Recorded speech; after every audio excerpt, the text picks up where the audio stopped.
Hey, people.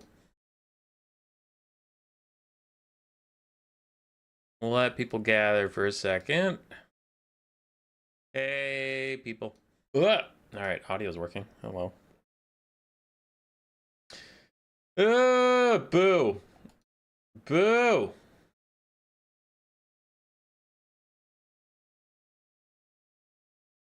I'm so tired of fighting this, man. I'm so tired of it.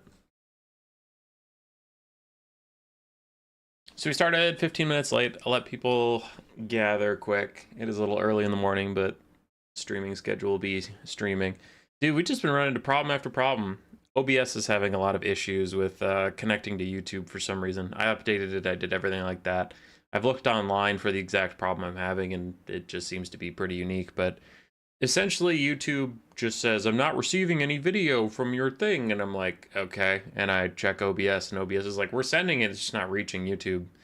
So that's annoying. And it's happened 4 or 5 streams in a row, and every time I just have to stop the stream, change the server, and then it's fine. And today I was changing the server and it wasn't working, so then I had to like hardcore troubleshoot it, and I just downgraded some settings, changed the server again, and this time it worked. I'm like, whatever, I'm already 15 minutes late. I'll deep dive into this more later, but I'm getting so sick of it, man. I'm getting so sick of constantly just having to go and troubleshoot the streaming stuff. I honestly troubleshoot about half as much as I get to stream, which is really annoying, where it's like, all right, I did these settings work, cool. 2 or 3 streams later, hey man, all of a sudden these settings don't work. And I'm like, nothing changed. And it's like, yeah, but they're just not gonna work. You gotta increase your bitrate, you gotta decrease your bitrate, or you gotta increase your quality, you gotta decrease your quality, you gotta change what server you're access to, you gotta change your stream output, you gotta change all this stuff. And I'm like, why does this change so often? Why is the setting at P6 instead of P7 working? And then a couple weeks later, it's like, it's crashing, all this stuff. If you put it to P7, it'll start working, though. You have no idea how frustrating it is. You have no idea. We're like, I don't know. I know electronics are complicated and all this crap, but it's like, okay, why are we changing? We change the outputs. Wait, we change the inputs, and we get the same outputs. It'd be like if you go to hammer a nail, and then next week, it's like, nah, nails are for screwdrivers now. And I'm like, was there an update? No, nothing changed. You just got to use a screwdriver to get this nail in. And you're like, okay, for some reason. And then you use a screwdriver to get a nail in. You're like, I feel stupid, but this is what we're doing, I guess. And then a week later, it's like, ha, idiot, why are you using a screwdriver for a nail? It's a hammer. I'm like, you told me the hammer doesn't work. Ugh, I hate it. I despise it. I am filled with rage and bile. Alright, and we were going to stream these playoffs Sunday, but then I gave blood and I felt poopy. And I felt poopy until this moment, and I still feel poopy, but we're going to carry on. I think I might have gotten sick after giving blood. I don't know. It's been a rough winter in this household for health. I've been sick literally 4 times this winter, which is a lot, so going great. It's going great. I'm in a great mood. Everything's great. Everything's fantastic. That's enough gathering time. Let us start today's stream in earnest. Welcome to the Infinite Void. Whee! All right, we have 2 streams today. We're gonna do playoffs in 2 chunks. I have an appointment I have to get to at 11 my time, so we have 3 hours here together, and then after that I'll have some lunch quick and then finish off whatever we didn't finish. So we have 5 sets of playoffs. Each one is at the semifinals. All these games are done. We will be casting replays, so we'll be just marching through it as fast as possible. But still, it's going to be 15 series today, so I gave myself 2 chunks in case I couldn't finish it in one. Skaven Slaves are lowest tier of our Vermin League playoffs. These are theoretically the worst players that exist. Not really. They are the lowest on our leaderboard, but you never know. Skavenslaves still play a lot because they have to lose a good amount to get down there, and most people that play on our leaderboards win 90% of their quick battles or more. So, still very, very good players. We have Pasha versus Bartinius and Dreaded Saurian versus B6A6S. They're all best of 3s. And I suppose I should go dig up the actual replays, huh? So I'm looking for Pasha and Martinius. Asha.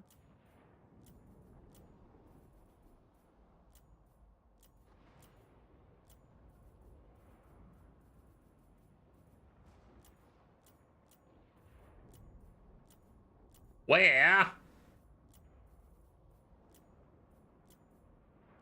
I'm just getting really unlucky. Where are these things?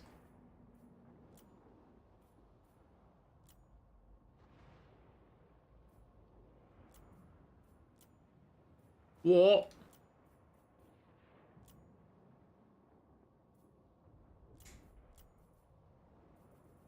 Did they not send them to me? Pasha and Martinius.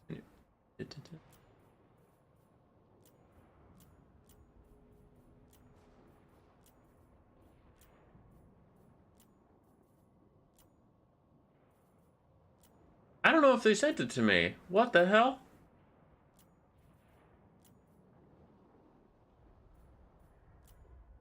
Okay, so I know Martinius doesn't have a silly name.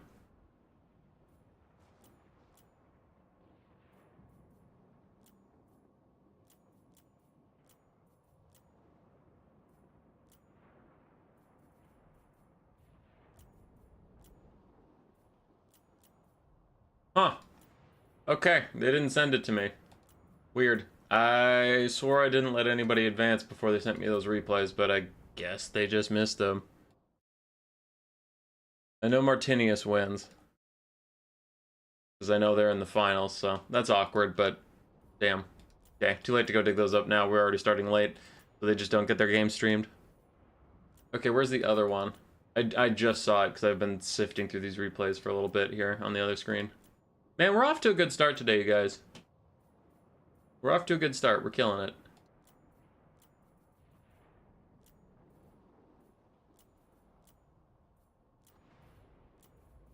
Alright, whatever.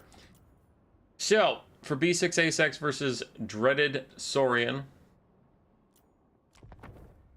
first game is going to be Tomb Kings versus Kislev. Can you see how it was hard for me to find this? Because B6A6 is actually Falling Star, apparently. And,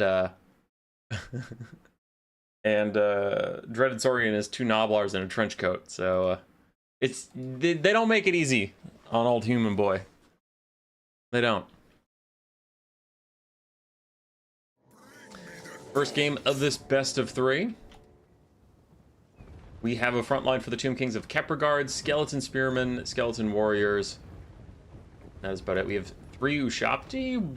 No, 2 Ushapti Great Bows, one of which is the Chosen of the Gods. Then we have 4 regular Ushapti and some Skeleton Horsemen, a Cetron, a Kitty Cat. Very standard stuff. Of course, he took Kusirian's Incantation of Vengeance, probably the best spell on this roster, maybe the best spell in the game right now.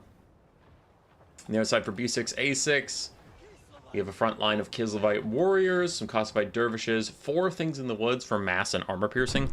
Even though they're anti-infantry, they are very good against the big cats, just because of their high mass locking them in place and then good armor piercing weapon strength. It doesn't matter that their bonus versus infantry won't help versus the big cats. We have 2 Frostworms, one of which is holding Tsarina Katerin on it with Death Frost and Iceman's Kiss. And then we do have a Little Grom to provide constant poke. And honestly, since the dawn of time, the Tomb Kings matchup has had Little Grom involved, because he's so good at poking down Ushapti Great Bows and forcing them away. As we can see here, already the Chosen of the Gods have lost a quarter of their models. So they've lost 25% of their damage capacity. Frostworm just harassing Ushapti for a bit. I heard an Ice Maiden's Kiss. Down the Kepragard? Nah. They're a little too armored and healing for that. Cetra's thinking about taking a duel with the Frostworms. He will actually lose the 2v1. Their impressive anti-large armor piercing stats will be pretty bad for him. And he has to be careful if he gets frostbitten right in the middle of all this garbage. Yeah, Cetra is overextended here. So taking a 2v1, he's going to be frostbitten, and the Things in the Woods are starting to nibble at his heels a little bit. They're going to try and surround him, but they can't really. So just a bit of damage. Cetra should get away, it looks like. Death Frost going to do a little bit of damage to him on the way out. Turn my volume down so y'all don't get an echo. Looks like the frontline fight has finally started. Kosovo Dervish is going to get absolutely wrecked by these Tomb Kings forces. But the Kislevite Warriors should do a little better. Though it looks like the Ushapti are marching straight through. The Things in the Woods need to stop retreating. They have to hold their ground, or Little Grom is going to get compromised, and you really don't want that. So the things in the woods need to actually do their jobs and defend their back line. Meanwhile, over here, the Frostworm's down to half HP. It looks like both Chosen the Gods and the regular Sharp Great Bows are both firing at this thing, so they're getting a lot of damage out. Even on its little serpentine body, still just the volume of fire is going to do a lot of damage to it. Regular Ushapti half HP, Chosen the Gods still at the HP we saw them at last, as they've gotten out of Little Grom's range. It does seem like the things in the woods finally decided to hold their ground. They are stopping these Ushapti from proceeding further, and still their armor piercing will be very good against these guys, so it should be fine, but I think they're worried about fighting on top of the Skeleton Spearmen, as their Kislevite warriors are easily overwhelmed by the Kepler Guard and Ushapti Great Bows. Ushapti regulars. Ugh. Ugh. We're having a day. Who are you streaming for at this hour? The Europeans? It is the hour I can stream, so sometimes the streams are dictated by whether or not I am available to stream. I do my best, man. This stream was supposed to happen Sunday, but then I got sick.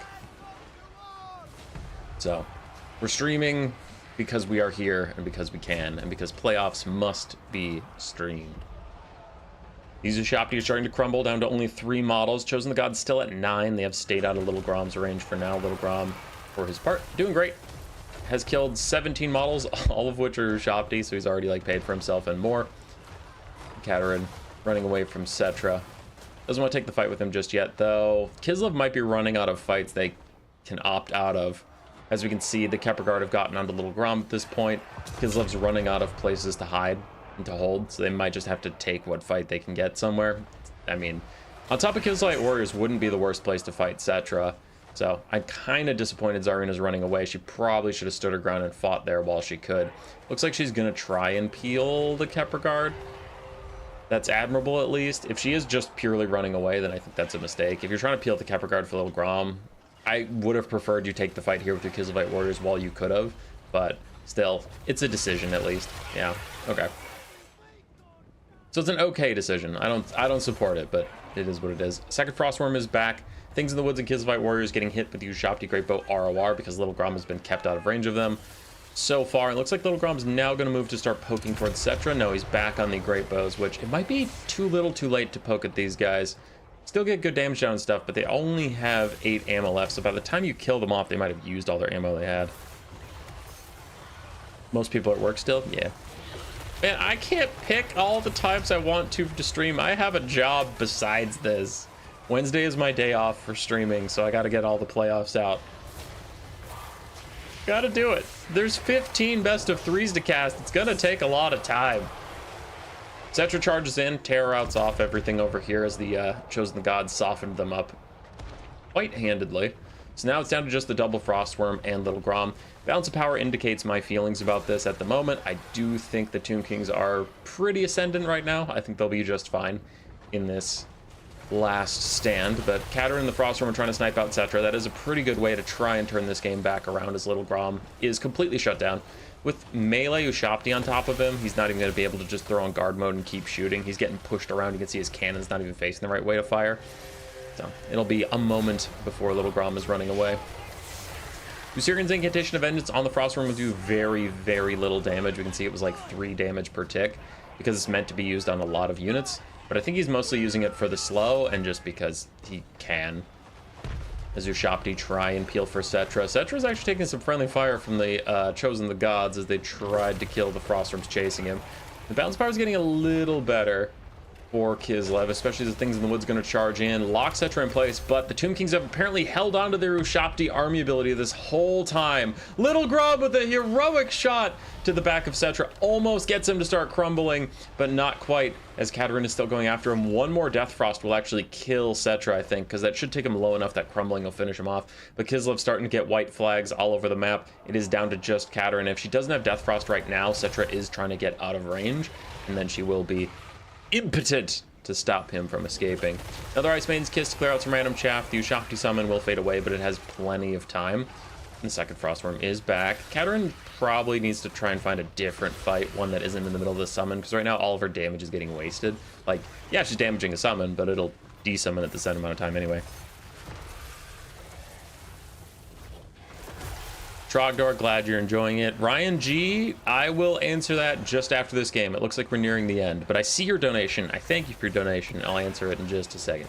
Cetra coming back is maybe a mistake. I mean, Katerin's been spamming out Iceman's Kiss, so I doubt she has the Winds of Magic to Death Frost him, but it still feels like he's just putting himself in needless danger to get this close to her again when she has Death Frost in her kit.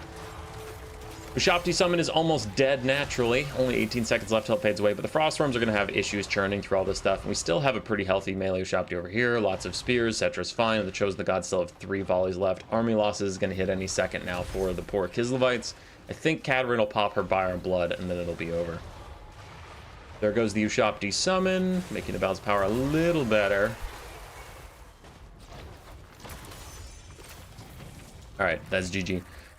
So Ryan with $5. If a Blood Knight has 1/3 of his models left and he gets to heck with 200 heal cap space left, is it physically possible for all the models to revive? Ryan, I don't think so. No.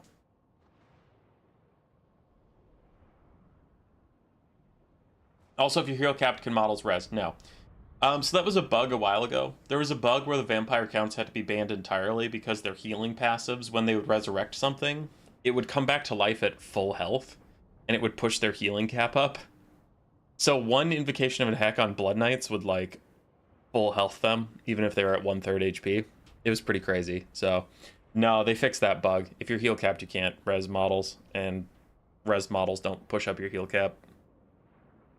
So if you only had, the first part of your question, if you had 1/3 of your models left and like 200 heal cap space left, if all your units that were still alive were already at full HP, like within their model, they have as much HP as their model can hold, then it would resurrect one model, get it back to full, and then resurrect another. But yeah, so with that situation, I think you get like 2 Blood Knight models back, and then your unit be heal capped for good. That's as I understand it. All right, for Falling Star, and 2 Nobblers in a trench coat, also known as B6, A6, and Breaded Zorian. Tomb Kings take game 1. Good value spread across them. For Kislev, Zarina did fine. Things in the Woods did okay.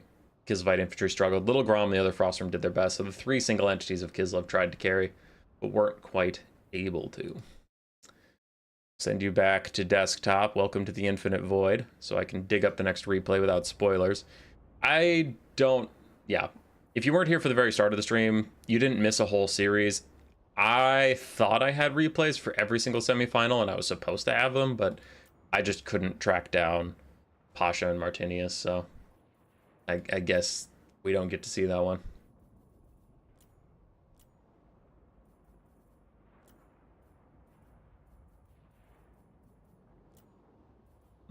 Okay, so there's that.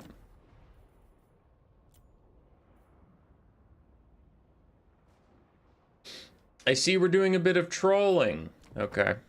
For game 2, Falling Star, up a game, decided to bring a Hell Pit Abomination and Throt, because I guess he wants to lose. A resurrected model gets priority for additional healing. It doesn't resurrect another model at 1 HP, then another at 10.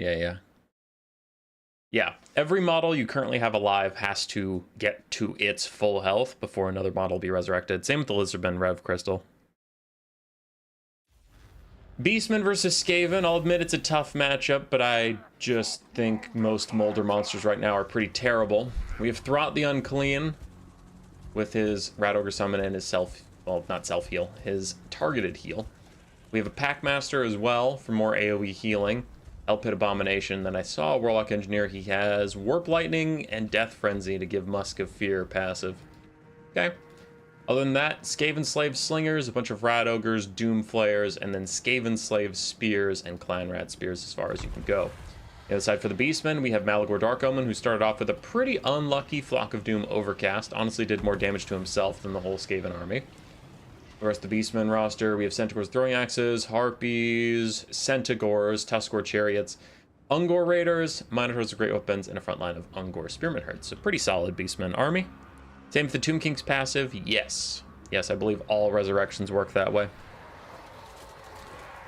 We are in. Ungor Spearman Herds will beat Skavenslave Spears, just slowly. Neither side really expects their front line to do too much in this matchup. It is largely going to be about the Molder monsters. Since that's what they spent all their money on, you would expect that would have to do the carrying. And Skavenslave's already thinking about routing as the Ungor Raiders are here. And I'm sure the Skaven are very upset to see 4 Ungor Raiders when they took mostly Molder monsters. For this type of build, I don't like it, but to play Devil's Advocate, I guess they're hoping for like a full melee rush, and then they can just grind it out with healing single entities, but that's risky, because I mean, Minotaurs exist, and Centaurs exist too. Centaurs with a full surround on some of these units can do a lot of damage, because the Broodhors only have 40 armor. It's not like Centaurs are struggling.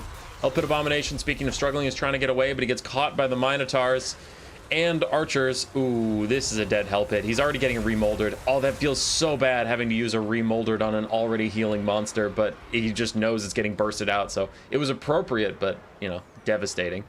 More Minotaurs getting in on the Packmaster and Throt. Throt's going to recharge these Minos, but he's still in for a bad time. Rat Ogres are starting to move up now. Doomflayers taking out Centaurs with throwing axes in the backlines. It's a pretty big win for the Skaven, because the throwing axes are one of the best things to take out the Molder monsters in the late game. And Tuskor Chariots get absolutely wrecked by Rat Ogres and the Hellpit Abomination. Hellpit's healing cap is already in sight, though there's still a big gap between its healing cap and its current health. Harpies harassing some of the Skavenslave-Slingers. Collective, who cares, as the Skavenslave-Slingers cost less than most people's frontline units even do. Which is the nice part about Slingers. You don't even have to defend them. They're just trash. But trash in the best ways. Trash for 200 gold. Doomflayers and Rat Ogres trying to peel off the Centaurs that were nearby the sides. And what is getting cast here? It is an Overcast Death Frenzy. Everything around here getting immune to Psychology and plus 24 melee attack. Unfortunately, didn't hit those Clan Rat Spears. I think they actually would have liked that a lot, as the Minotaurs are in a bit of trouble. Surrounded on all sides. Rat Ogre's going to run out and start dealing with the Beastmen archers. Used as dog units. Sometimes just have to, as all 4 archers again get orders onto this Hellpit Abomination. His attack animations might save him, but it looks the volley hadn't started yet. So now the volley's coming in. No, they've retargeted onto the Rat Ogres and they're taking those guys out. Okay. Minotaurs are still fighting back decently. Centaurs running down various Slingers and Rat Ogres, anything they really can. It's looking decent for this Skaven, honestly. The archers are a little close together, making them easy for one Rat Ogre to disrupt, and the Minotaurs overstayed their welcome, just sticking around in Clan Rat Spears and fighting all the stuff, and it was getting the Death Frenzy Overcast, so yeah, I'm getting very scared, honestly, for this Skaven at this point.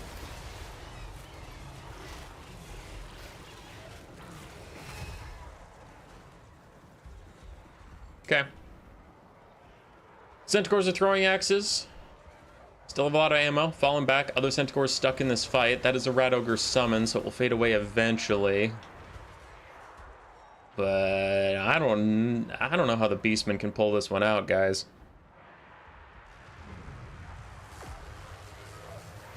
Don't know. Archers lighting up various Rat Ogres. Warlock Engineer is maybe a little overextended. Maybe someone can snipe him out. Still full health Rat Ogre over there. Still have the Molder monsters. A lot of Rat Ogres and Doomflayers over here too. And the Beastmen, all their strength left is in those archers, so I'm kind of surprised the Molder units don't just roll over the archers quick and get rid of them. Suppose we still have some Centaurs in the background here that can chase off anything that routes, which they should be doing. Make sure those Rat Ogres don't come back. Come on now. Good job chasing down these Slingers. Other Slingers also routing. Rat Ogre summon should be gone by now, so everything left is real. Centaur's collapsing in on this one flank where Doomflayer, Packmaster, and Rat Ogre combo is fighting, and the Hellpit's going to come over here as well. The archers are moving in a giant blob, which I do not like. But again, the Skaven aren't going to punish it. They're not going to run down these archers at all. So it could be a pretty big win. Nice Flock of Doom in from Malagor if everything's going to clump up. Not a lot of great targets for his Flock of Doom in this, but yeah, it's still a decent cast. Better against infantry and stuff. Archers trying to line up, trying to get things going as Centaurs run down more Skavenslave Spears. Rat Ogres are rallying in the distance, and things a little sloppy here from both sides, but I think the Beastmen have a higher burden of execution. For the Skaven, I just want to see some units get on these frickin' archers so the archers can't do their jobs. As they do start firing in onto the Rat Ogres, they're not going to bother shooting at the Hellpit. The Hellpit is almost heal capped, though, so I wouldn't hate to see it get targeted. Maybe he's worried about his archers getting disrupted by Rat Ogres, so he's going to shoot the mobile elements first. But the Doomflayers finally see the light and start harassing these Ungor Raiders. Minotaurs here to peel, though. Keeping the wounded Minotaurs near the archers is pretty solid, and Centaurs coming in, too. It's a nice job from the Beastmen keeping their guys safe. Malagor sniping out the Warlock Engineer. And this Molder Blob's got to move its way over here. You know you have to fight everything eventually. One last Warp Lightning from the Warlock Engineer just before he routes. Really good damage on those spears, and the Molder monsters are having to fight on top of these cheap spears, so yeah, that Warp Lightning really helped get a nice terror route going so they don't keep fighting. Hellpit Abomination getting pin cushioned by all these archers. Some of the spearmen have to move up just to get out of the way of the archers, because the archers are getting minorly obstructed by them, but there goes the Hellpit Abomination. It's nearly heal capped, so its heal isn't as important, but what they are hoping for is that it gets the miscast, so then it just instantly dies and they don't have to deal with it. The healing isn't the big deal, it's just the Skaven are hoping it doesn't get the 50% chance where it dies like that. Hellpit Abomination is down, no healing for it. Minotaur is now trying to peel the Packmaster and the Rat Ogres. Rat Ogres are all of a sudden realizing that those archers exist. They're charging down for the final fight on top of the archers. Minotaurs surround the Packmaster, get a lot of damage out, and his leadership is pretty pathetic, so at half HP he's going to get routing here any second now. I'm actually kind of surprised he's still in this at all. More Rat Ogres come in from the far side. We have a big old surround onto the Beastmen, which they're not used to getting surrounded, but Minotaurs are Chads. With immune to psychology, they don't care. They push out the Packmaster. They've almost got rid of these Rat Ogres. Centaurs charge in from the rear end of the Doomflayers, and all of a sudden the balance of power is wavering back towards the middle. Throt is still full HP. Packmaster's going to get to safety, heal up, and come right back. And still we have Flock of Dooms coming in for these Rat Ogres and Doomflayers. Skavenslave Summon does not have much longer. It's 45 seconds before those spears all retreat. Centaurs trying to chase down the Doomflayers, but they do run right into Skavenslave spears, so they should get routing themselves. Skavenslave spears are pretty pathetic as far as spears go, but still surrounding an almost dead Centaur is pretty spooky, so his leadership will fall apart. Throt fighting on top of fake spears. He does give himself his final remoldered. Probably wanted to use that on a Rat Ogre before they all routed. Packmaster's back in. It is the Brood Buddies trying to fight against the world. For the Beastmen, we still have 2 archers with 5 volleys and 6 volleys apiece, but they're full HP, so they have full firing capacity. Doomflayers rally briefly to go fight these archers. We'll see if he can get there in time. The Skavenslave Spear Summon is about to fade away in 3 seconds. The other one is getting hit with the Flock of Doom, so it should naturally rout soon. Centaurs are fighting against the Packmaster, who's almost routing. Scrying Stone is the only thing keeping him in this fight right now, as the Minotaurs are starting to leave. The Beastmen did get some other archers back. Bounce power still in the Skaven's favor, just slightly, and Malagor's lurking overhead, just waiting for something to rout that he can chase down. Doomflayer's getting into the archers once again. Their leadership is low. It might be high enough. Malagor decided to go deal with the Doomflayers himself. He actually should be able to. With 700 and 900 HP apiece, like he can dive in, get 1 or 2 hits, and get them routing again. Get his archers back online. Other archers are still firing in as Rat Ogres run forward. Yeah, but these Rat Ogres with 7 out of 16 models, they should have gotten that remolder, not Throt. Oh, it would be clutch. Another Flock of Doom out from Malagor. Still not a lot of good Skaven targets for it left, since this was mostly a monstrous build. The Hellpit Dr. Manhattan himself, pretty much. Rat Ogres rout yet again. I'm surprised these ones haven't shattered. I swear they've routed like 6 or 7 times, but I'm guessing it's different Rat Ogres just trading in and out. I have a ping. Why? Sorry.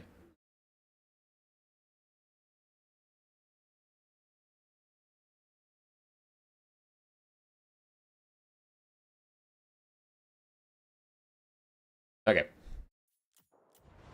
Sorry, had a player message that was pretty important. Packmaster fighting at the very end. Scrying Stone giving him that +8 leadership again, keeping him in the fight. Malagor is going to rear charge him as archers fire in. This should be the end of the Packmaster one way or the other. 177 HP, and I know for a fact that he cannot come back with that low of HP. And if he does, I'm going to be upset, because my Packmasters don't come back with that little HP. It's down to just Throt. Just Throtty Throt.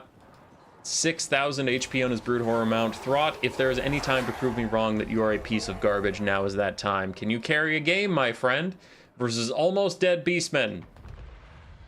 Flock of Doom onto the Skavenslave Spears. Pretty solid. Just make sure they don't come back. They did have 1 leadership for a moment, so they'll be fine. But the Packmaster has officially shattered. Malagor doesn't have to chase him. Throt is busy fighting a bunch of archers. And what do the Beastmen have to take down the Unclean? We have 3 Minotaurs. Some almost dead spears, some almost dead archers, and Malagor. Have a good day. I was talking to Grace, not you. Have a bad day, whoever you are. That's not Grace. Archer's still trying to pincushion Throt as he runs around, trying to disrupt them. Did get some Skavenslave Spears back. The Minotaurs unfortunately shattered for the Beastmen. They would have liked to get one last charge on Throt, because a charge from Minotaurs does a lot of damage, even just 3 of them. So that could have been like 500 HP. Bounce Power's going right back towards the middle. Another Flock of Doom from Malagor onto Throt. Even though each tick does like 5 damage, when he's heal capped and he's the last thing left, you might as well get the damage out while you can.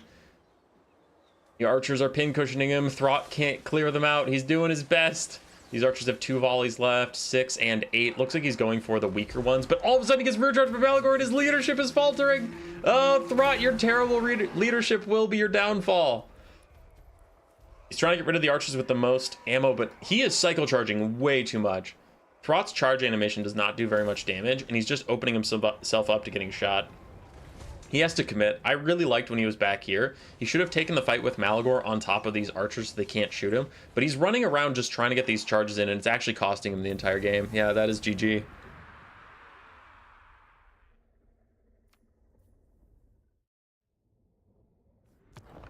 Rules? What rules? Yeah, technically it's a rule break when you're down to just a single entity. To just cycle charge with a single entity, you do have to take a fight and win it. But I knew this series went to game 3. So I knew the Skaven lost, so I wasn't going to bring up the rule break, but thanks, Patrick. How could we have a bad day with not 1 but 2 hummus streams in one day? Dude, I'm trying. I'm in a salty mood because OBS has been messing with me. OBS is my streaming software. Look at these Ungo Raider values. Huge! It was funny. I got super paranoid because already we've had a bit of a hiccup in the stream. Look at those Minotaur values. Oh! Anyway, we had a bit of a hiccup in the stream, as you can see in a second. Bam! We missed a series because I swore I had replays for all my semifinals and finals, but I guess I was missing that one. So I already kind of started off a bit flustered.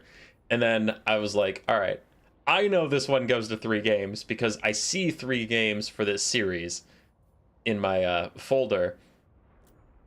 And then Mulder got so far ahead, the Beastmen were like almost dead in every capacity. I was like, do they win this game? Like, am I casting the wrong series? Because I swear this goes to game 3. I saw 3 games of the section, but it looks like they're about to lose. So that was pretty funny. But we made it to game 3, which is up on the other screen. Bam! B6, A6 versus Dreaded Saurian, also known as Falling Star, versus 2 Noblars in a trench coat.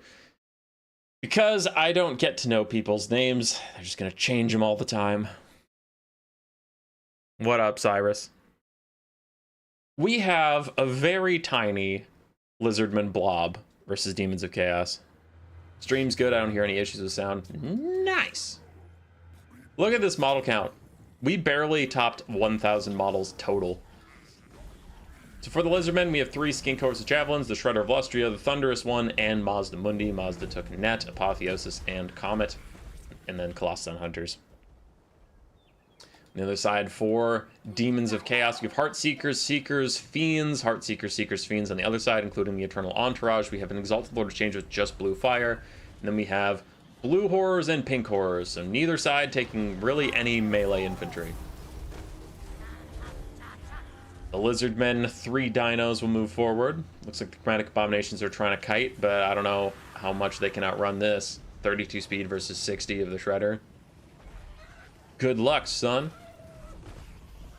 Fiends and Seekers need to find a way to get onto the single entities without them having skinks at their feet. Looks like this will be a good start to that, as these skink cohorts are already about to rout down to 1 leadership and routing. There they go. In go the Thunderous One, in goes the Shredder of Lustria, and the Fiends and Heartseekers and all those guys are just going to start to run away. Mazda did bring a net. I wonder if he's going to bother netting something, but it doesn't look like he's going to. Hope to see some Greenskin gameplay. Maybe. They're not terrible, but they're not one of the best factions either. And in playoffs, you're going to see a lot of people try-harding.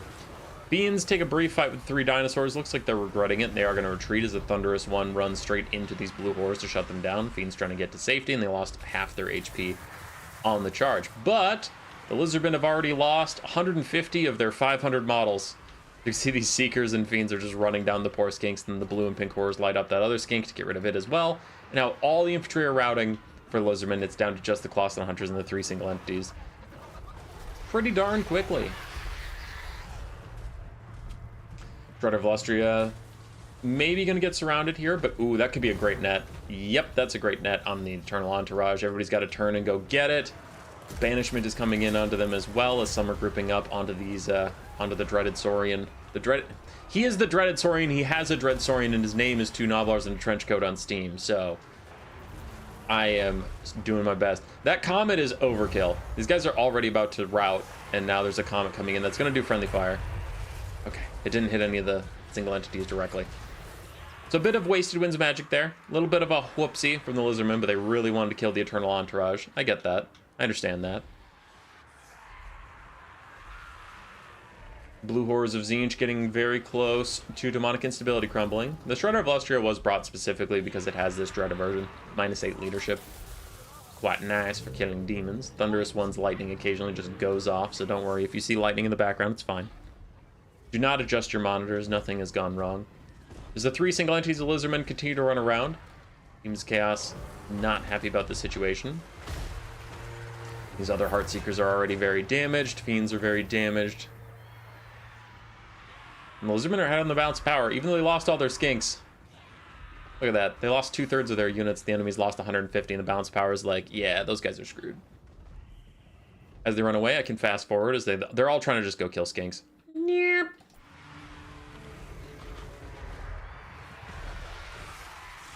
Shredder overextends a little bit, but it looks like creating an overcast net. So everybody's stuck in this net. Where's the Ruination of Cities? Oh, there's the Ruination of Cities, and there's no chance of friendly fire. It's a disaster! Oh, those cities are ruined! That was a great net. That was a great Ruination of Cities, and that is going to be GG, because there's no shot you come back from that. No shot. As Demonic Instability takes out some of the infantry, Fiends and Seekers very close to routing themselves, but as they run away, they might lose their leadership enough. Nope, they rally. Colossus Hunter's still trying to kill blue horrors, other blue horrors and pink horrors trying to shoot at all these dinosaurs, but a little bit of healing from Apotheosis. Mainly it's just 90 armor versus non-armor piercing shots. It's pretty brutal.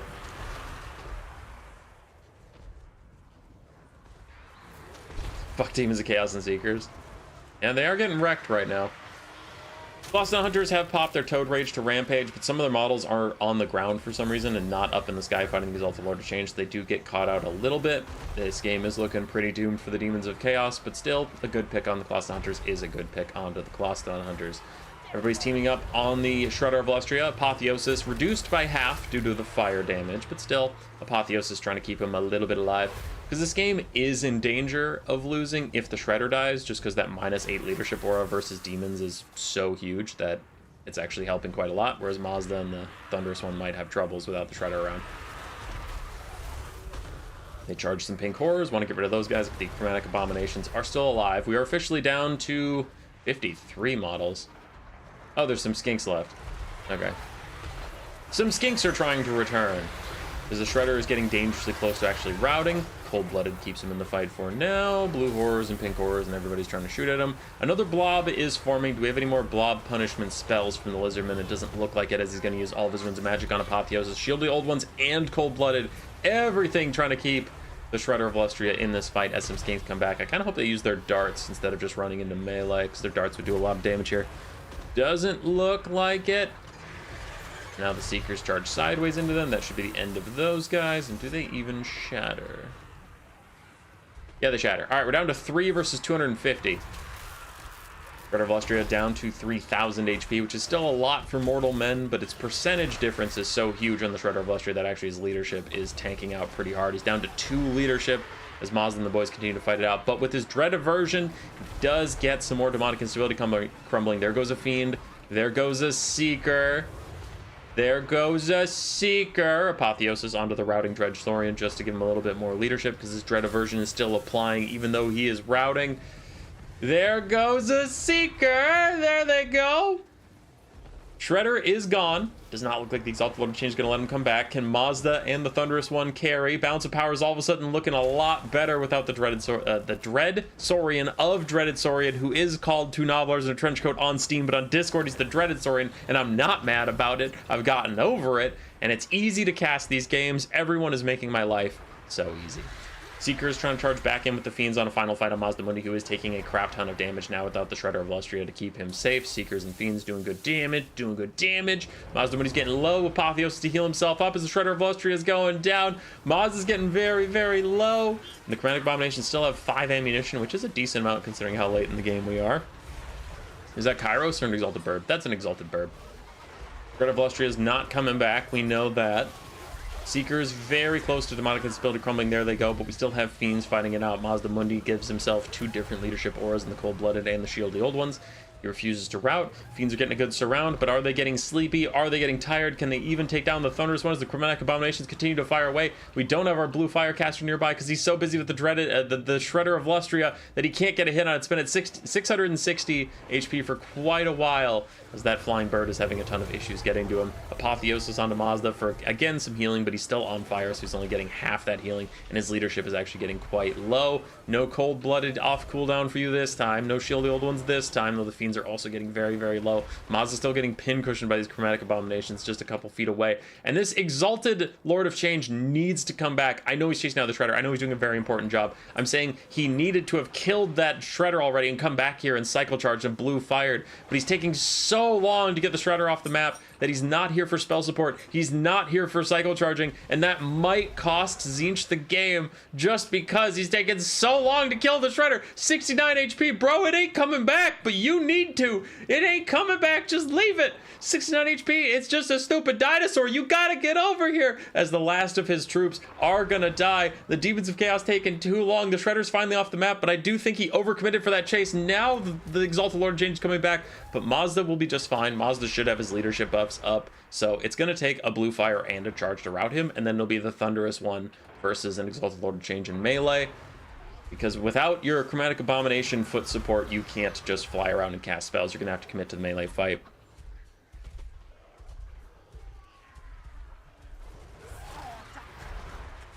Nurgle, no! Hope you have a good flight, sir.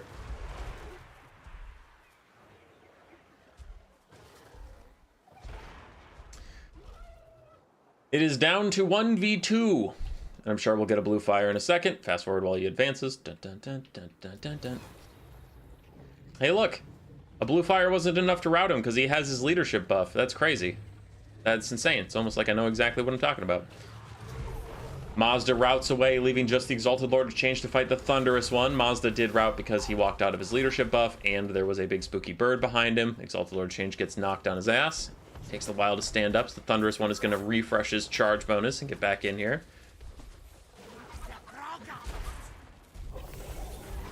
Point blank blue fire. Actually, all of it does hit, which is quite nice. And then the Exalted Lord of Change gets knocked over again. Mazda is back. And better than ever. Should cast Cold-Blooded on himself. He should have that off cooldown, but the Thunderous one just keeps knocking over this Exalted Lord of Change, getting free refreshes on his charge bonus, getting free attacks in over and over again as the Exalted Lord of Change can't respond at all.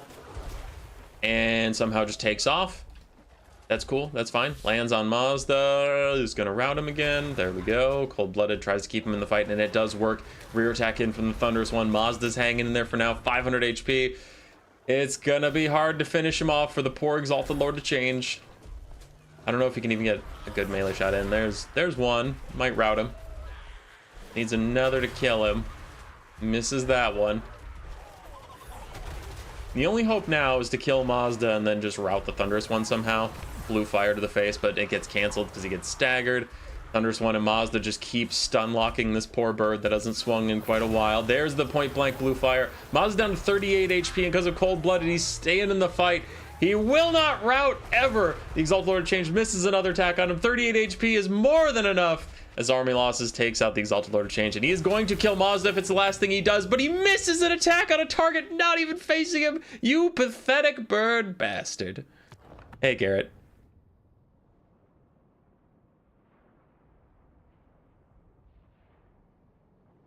Seekers did very well. Blue and pink horrors did very well. Fiends did fine. For 2 Nobblers in Trenchcoat, Mazda Mundi got a ton of value. Shredder got a ton of value. Thunderous one got a ton of value. These other 4 units, not as much. GG, and to avoid spoilers, I take you to the Infinite Void! Alright. I knew Dreaded Saurian got to finals. So that's why, like, when B6A6 won the first game, and then the second one was looking so bad for Saurian, I was like, how is this working out? Martinius versus Dreaded Saurian for the Skavenslave finals, and now a dog is barking, which is going to make my dog bark.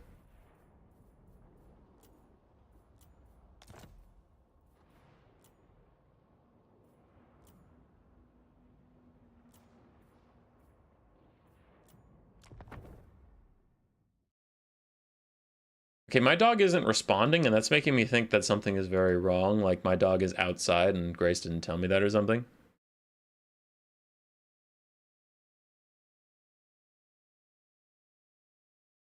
Two Nalbars in Trenchcoat versus Martinius for the finals. We have Kislev versus the Warriors of Chaos, and as soon as the game starts, I'm going to pause and go look for my dog and make sure that she is in fact inside, because I don't think Grace would have let her outside and then forgotten before going to work. But it's possible. All right, BRB, gotta go see if the dog's inside.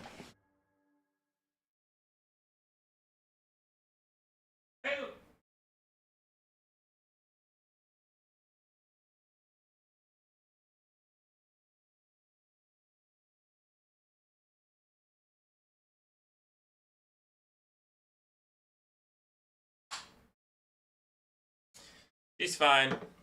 Just being a good pup. When another pup starts barking and my dog doesn't answer, I'm like, what's wrong? She's always barking at things.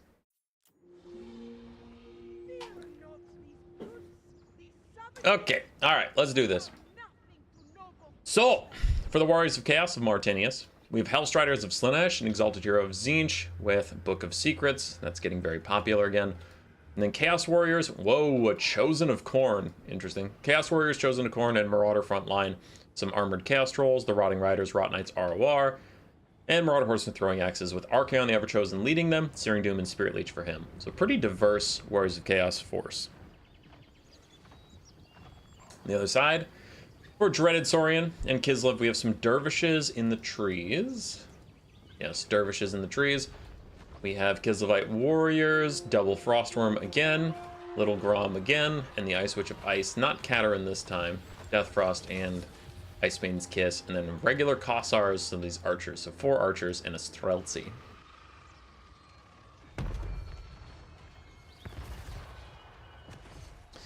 Hazel gets plenty of treats for the treat god, but very well. The fight is going to take place in the forest, which makes it a little harder to cast because there's trees in my way, but Exalted Hero of Tzeentch gets the Death Frost and the Frostbite.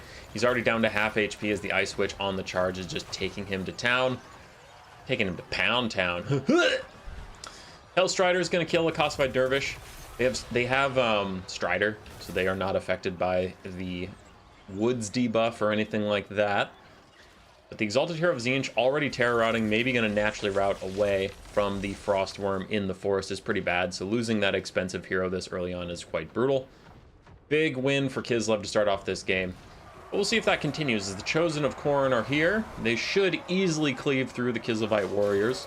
53 melee attack, 55 melee defense, 52 weapon strength.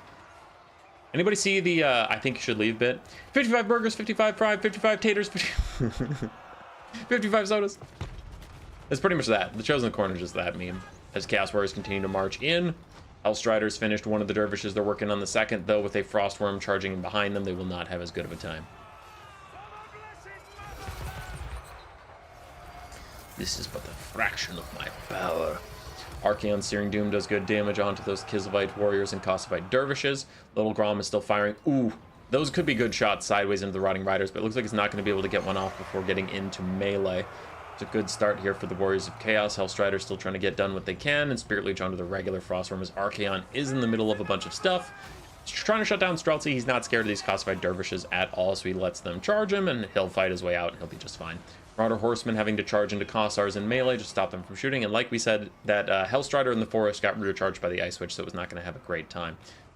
Chosen of Khorne cleaving through the Kislevite Warriors. Buyer Blood is stopping their advance for now, but as soon as that wears off, they'll be back on the march.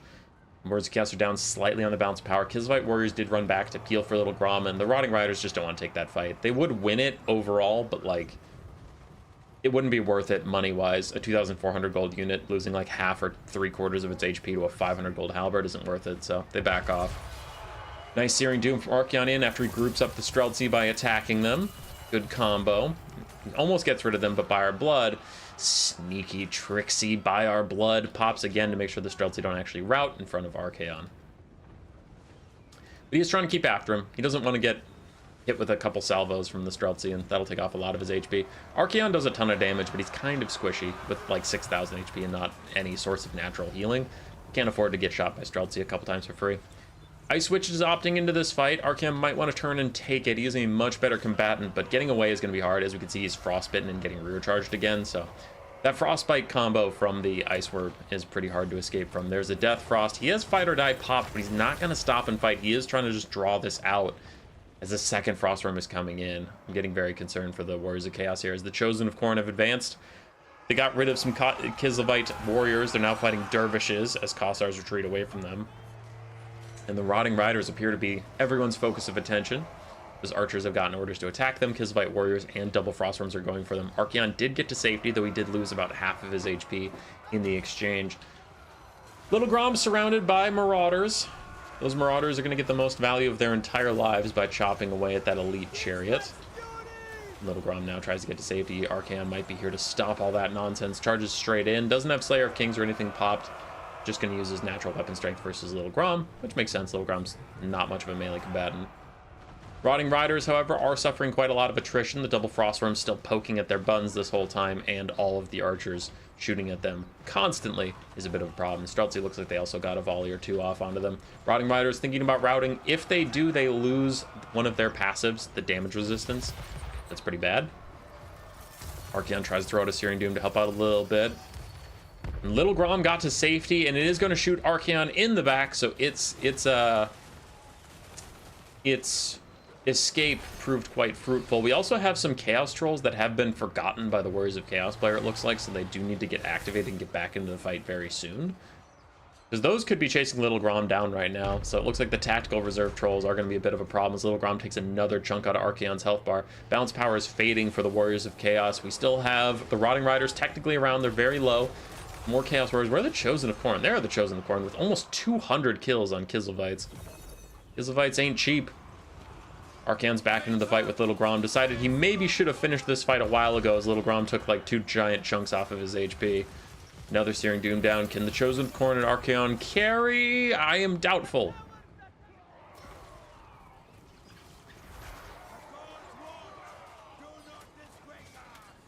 Slaanesh should be Aphrodisiac, Corn Blood, and Zinch probably an all-flavor candy from Harry Potter. What are you people talking about?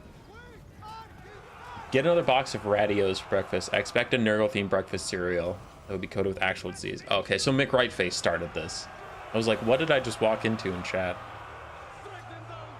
Archaon's still chasing down Little Grom, and there are those trolls. The trolls finally get reactivated. They've healed up a lot, and they're now going to hit some Kossars, but they might be too late to the actual fight. Rotting Riders are routing off the map now. We still have a half-health Chosen of Khorne that is going to be a bit of a problem for Kislev to deal with, as Little Grom still tries to get to safety. Archaon is still fighting with it, though he's now surrounded by Kislevite warriors. He's going to take a lot of damage from those. Little Grom's down to 98 HP. I don't know if he comes back with that, so yeah, Archaon's just going to finish him off to be safe, but a Death Frost comes in. Dodge this, says Trinity, the Ice Witch. Puts a bullet in him. And Archaon's probably doomed with that go the Warriors of Chaos hopes. In comes the Frostworm, double charge. Archaon's below 1,000 HP. Bounce power is beyond the point of saving. And the Warriors of Chaos just throw in the towel.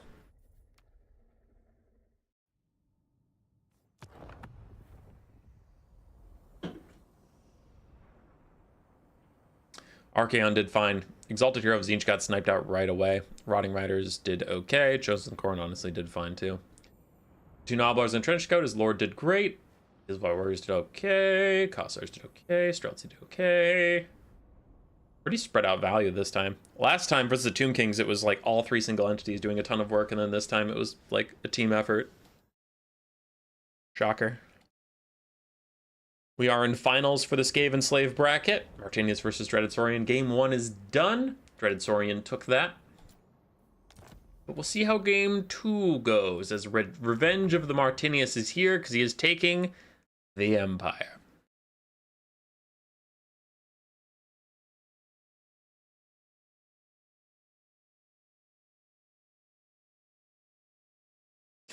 Tomb Kings versus Empire. And that is a triple silver chevron single outrider. Okay. That seems bold because Ushopti Great Bows with the Chosen of God spread exists. And Usirian's Incantation of Vengeance exists. That's scary. Is this like a low budget tournament or the money spread just way different in this ELO?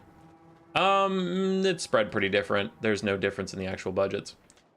For the Tomb Kings, we have Skeleton Horsemen and Carrion setting up a bit of a flank. We have Necropolis Knights Halberds, Mornhekar Horsemen, Cetra with Usirian's Incantation of Vengeance as his only spell, and then Melee Ushopti, and a bunch of Skeleton Warrior and Spears Rush with an Eyes of the Desert Stalker ROR as the only ranged unit the Tomb Kings brought. For the Empire, we have 3 Knights of the Blazing Sun, which are all very expensive, if you're wondering where the money went, and then Outriders with triple silver chevrons, silver bullets and 2 huntsmen in the background, Free Company Militia, Flagellants and Spears in the front line with Balthazar Gelt, Plague of Rust, and Searing Doom. The huntsmen and the silver bullets were all stocked in case you saw Cetra charge in. You're like, well, that was silly. He couldn't see these 3 ranged units, so he didn't know that those were there. The melee rush should get through the Imperial front line quite quickly. Even though the Flagellants are unbreakable, just flat out killing them isn't that hard for Ushopti. We're gonna have to see how well these flanking units can get onto the ranged units, though. We still have 3 Knights of the Blazing Sun that can easily peel them off. Like we see here, these Nekar Horsemen get caught by a raw charge from the Knights of the Blazing Sun. They've already lost a third of their HP and they're starting to run away. Carrion gonna dive onto the Knights, which is interesting, but maybe just want to block them so they can't retreat while this happens. Other Knights are trying to defend this back line, and the Huntsmen are, destroying melee Ushopti right now. See how long that lasts. Knights Blazing Sun peel one of the Skeleton Horsemen. Another Skeleton Horseman gets caught on a couple Knights models, but they are going to get moving again onto the Huntsman, and Carrion also going to dive in. So trying to shut down some of these ranged units quite quickly. Tomb Kings have to go straight through the front line. We have forgotten the Eyes of the Desert Sepulchral Stalkers in the distance. There's the Usirian's Incantation of Vengeance onto the Outriders, already taking like half their HP off. I think also the Skeleton Horseman got a couple shots out onto them, but yeah. Outrider's going to have a tough time with that spell existing. They're routing for the first time. They'll be back, but another cast of it should shatter them off, so we'll see if Cetra can save up the Winds of Magic for that. As Carrion are doing their jobs, just causing mass distraction in the backline. They don't do any damage. They're not killing anything. They're just here, stopping these guys from shooting for a while. The Necropolis Knights with Halberds getting back here is actually huge, because now they either get a fight with the Knights of Blazing Sun, which is terrible for the Knights of Blazing Sun, or they get to disrupt range units for free. So the Knights of Blazing Sun have a lose-lose decision. Are you seriously losing to Nekar Horsemen right now? What is this? What is this? My word. Knights of Blazing Sun getting wrecked by Nekar Horsemen and Carrion. I am shocked to say the least. That is disappointing for the men of the Empire. And he just surrenders because it's going to shit quite quickly. I don't disagree with that surrender. When the Knights of Blazing Sun started just losing in melee to Carrion and Nekar Horsemen, that's it. That's GG. Usirians took out the Outriders before they even got to really do anything. The ranged units were all shut down. The Flagellant front line was already buckling.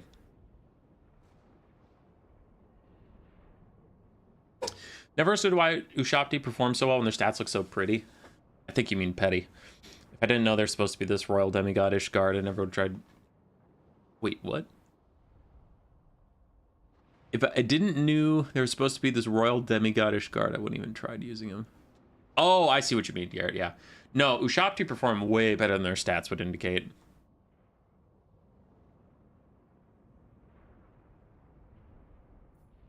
Yeah, it's crazy. Not going to be a lot of value because the game was surrendered pretty quickly. But cavalry penetrated the back line, did their jobs. GG. GG. Take you back to this so you don't see any spoilers. So Dreaded Saurian did take the finals 2-0. And will be our Skavenslave champion. Boom! End tournament. Wow, today's stream is done. That was cool, Human Boy. An hour-long stream. That was great. That was worth my time. We have 4 more brackets. Calm down. Jeez. So negative. You're so negative, bruh. Let's find Salinator versus Jeopardy. Salinator versus Jeopardy. Jeopardy. Jeopardy.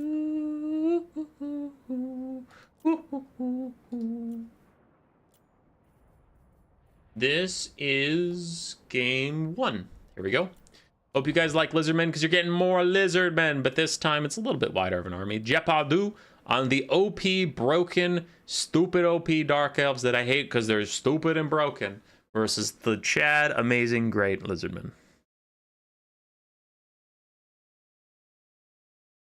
Gerrit? Crap. My German is very old. I can't remember matters. I was going to say it matters not. S something nicht.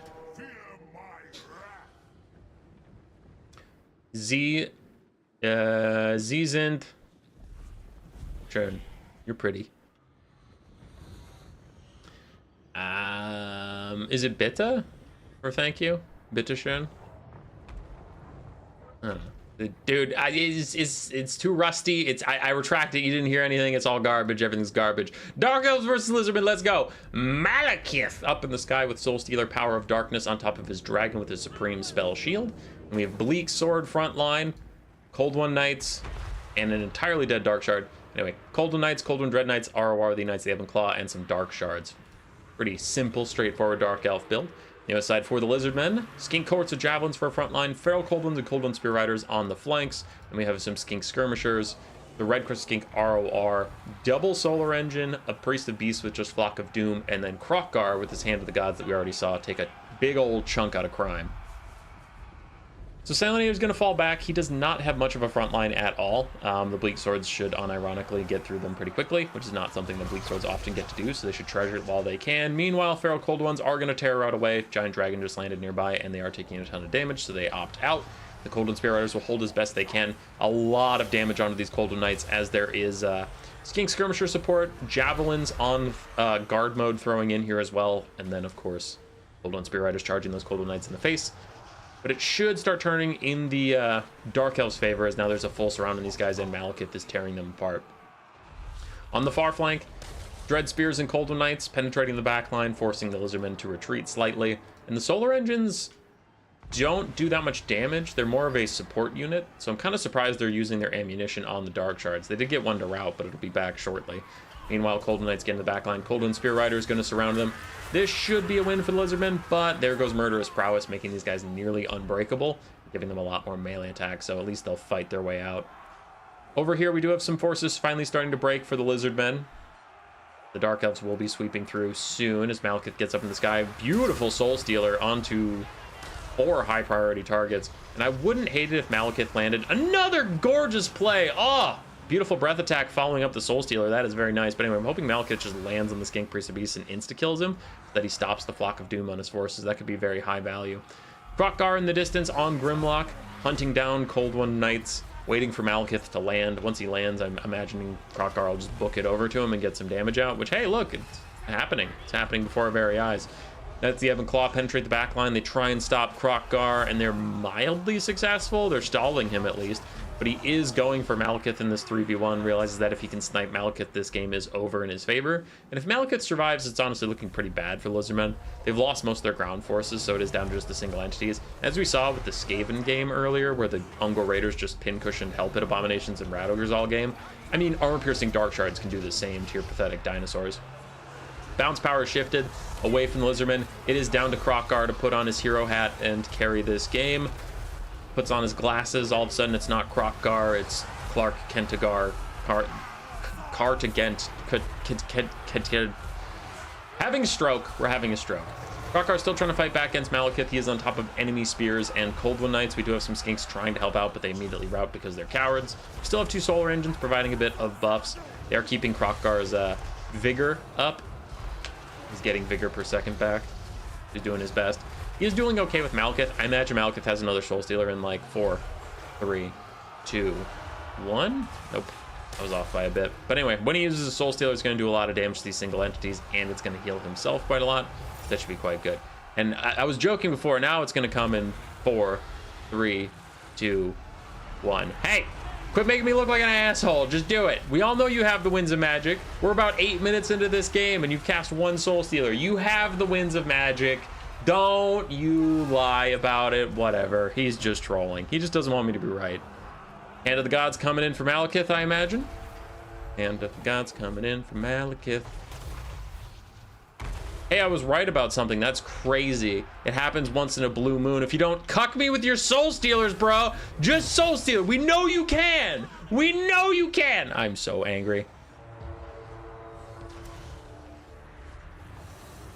Garrett, I understood what you meant the first time.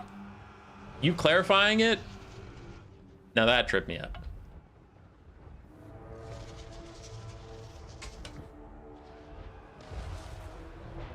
S-Mock sneaks. Ah, yep.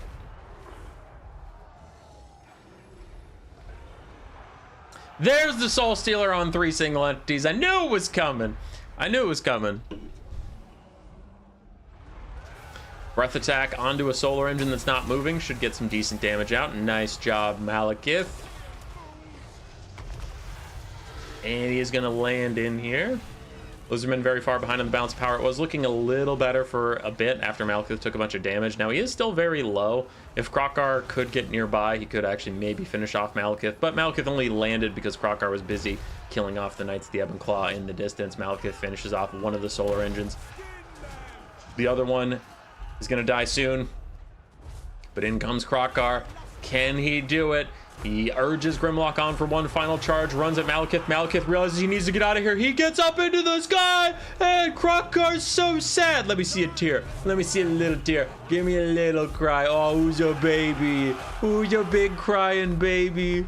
Oh, you flew away. I can't do nothing because you're dumb and stupid, and Malekith is better. Solar Engine shoots Malekith in the face. One overcasted Flock of Doom plus Krokar winning this duel will win the game for Lizardmen, though. So GG, the Lizardmen win because the Dark Elves overblobbed and overgrouped, and it's over. Malekith, you're stupid. You're overconfident and dumb. There's the overcasted Flock of Doom. It's happening exactly as he said it was. How did you get into the sky? You were in melee contact with a Tyrannosaurus Rex. Bullshit, you get back into the sky. You land and you die like a chump. We all saw you make that mistake. You can't just take off in his face. You can't just take off in his face. He lands again. Krokar's going back in again. Charge bonus is a hell of a drug as it keeps him in the game. He charges Malekith. Malekith charges back and everybody's dying. But Krokar actually dies. And it's probably GG as Malekith's routing with so little HP. Actually, it was so freaking close to Lizardmen win. Holy shit, I was trolling. I can't believe my overcast Flock of Doom prediction was actually so close. Holy shit. How did you take off? That takeoff actually just won the Dark Elves the game, because if he hadn't been able to take off and get a charge check on a Krokar, he would have just died. What the hell? As the Cold Knights are really close to terror routing. But they're going to take out the Solar Engine, that's it.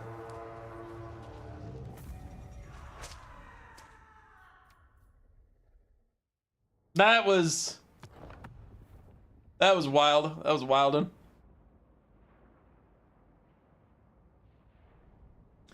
Jepardu with 2,700 value on Malekith. Dark Shards got shut down very quickly, so they didn't get a lot of value. Golden Knights did fine. Better than fine. They did good. They did real good. Aside for Salanir, Krokar did amazingly. Flock of Doomcaster also did quite fantastic work. Skinks did okay, I guess. Golden Spear Riders did alright. Solar Engines did okay. GG. Ah, wait a second, you're not supposed to see that screen. No!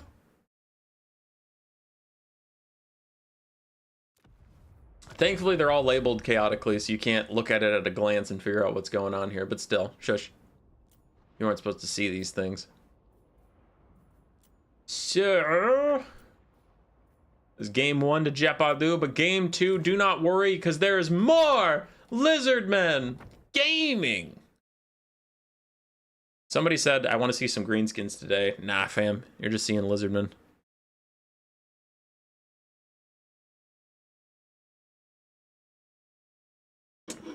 Wir haben ein Lizardman. I don't know versus. Versus ein Vampire Count. Wir gehen zum Spiel. Und das und das Spiel. Wir haben 4 Skink Cohort, 3 Skink Cohort Javelin, 3 Skink Skirmisher,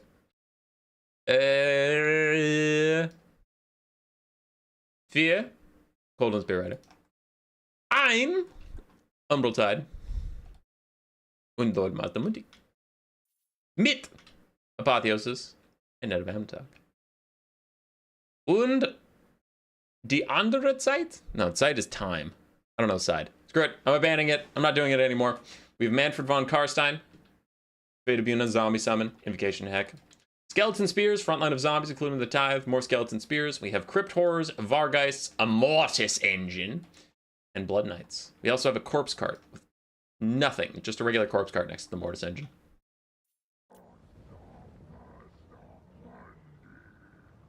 Where's the rest of the Salamander hunting packs? I don't know. We just have this one, the Emerald Tide.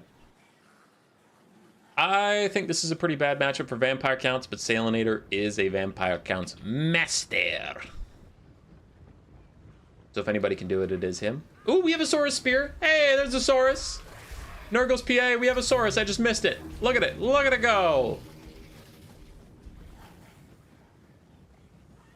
Miles is going to charge straight into the Tithe. Tens of damage. And a banishment. Oh, that's a bit aggressive of a banishment, Mazda. I don't know if you want to waste a banishment on the Tithe. You could save that for the Skeleton Spearman. I wonder if he just sees the purple thing and he thinks they're the Graveguard. I honestly think he thinks they're the Stearnsmen. Maybe. All right, Malekith lands. Gets netted. Oh, no. He gets netted in front of 2 Jav Skinks, a Dart Skink, and the Umbral Tide. Net wears off in 2-1, but Manfred already took half his HP from all these darts. I know you can't see it because it's a desert map, but like, just check the value on these skink cohorts. 350 value just from shooting at Manfred because they have 0 kills. That is a disaster for the Vampire Counts. Manfred's even gonna start crumbling. Oh my God, he's gonna die! 40. Negative 40 leadership, he's down to 1,000 HP and he cannot cast Invocation of Nehek until he is positive on leadership, as he is still crumbling. The Umbral Tide are firing back at the Vargeist. The Mortis Engine blob fight has taken hold. Manfred's trying to run forward to get into the Mortis Engine's healing aura because he needs it. He's down to 666. Ha, devil. Ah, he's dead! He's dead! Manfred dies 2 minutes into the game. It's over! It's over, and he surrenders immediately because he knows it's over! GG! Get wrecked! You land once and you die, punk ass!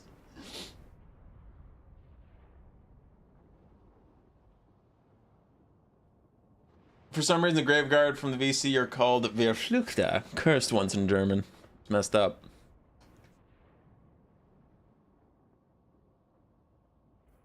I love that he just randomly disintegrated. He's like, ah, never mind, I'm out. GG. All right, let's check all the value. Huh, 0 on the cold ones. Oh, 1,600 on the salamanders. That's crazy. They must be OP. GG. GG. That's messed up. Can't just do that. Can't just do that to him. Jepadu takes the 2-0 to the finals. Straight to the dome. Now we have Black Knight versus Stelios. Stelios.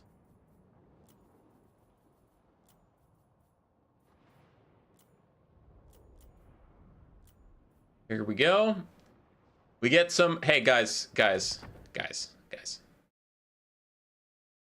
What faction do you think is going to be on the other screen? I'm loading into the game right now. What faction do you think it's going to be? Post now in chat. What faction do you think could possibly be on my other screen right now? I'll wait, chat. Let's get some predictions.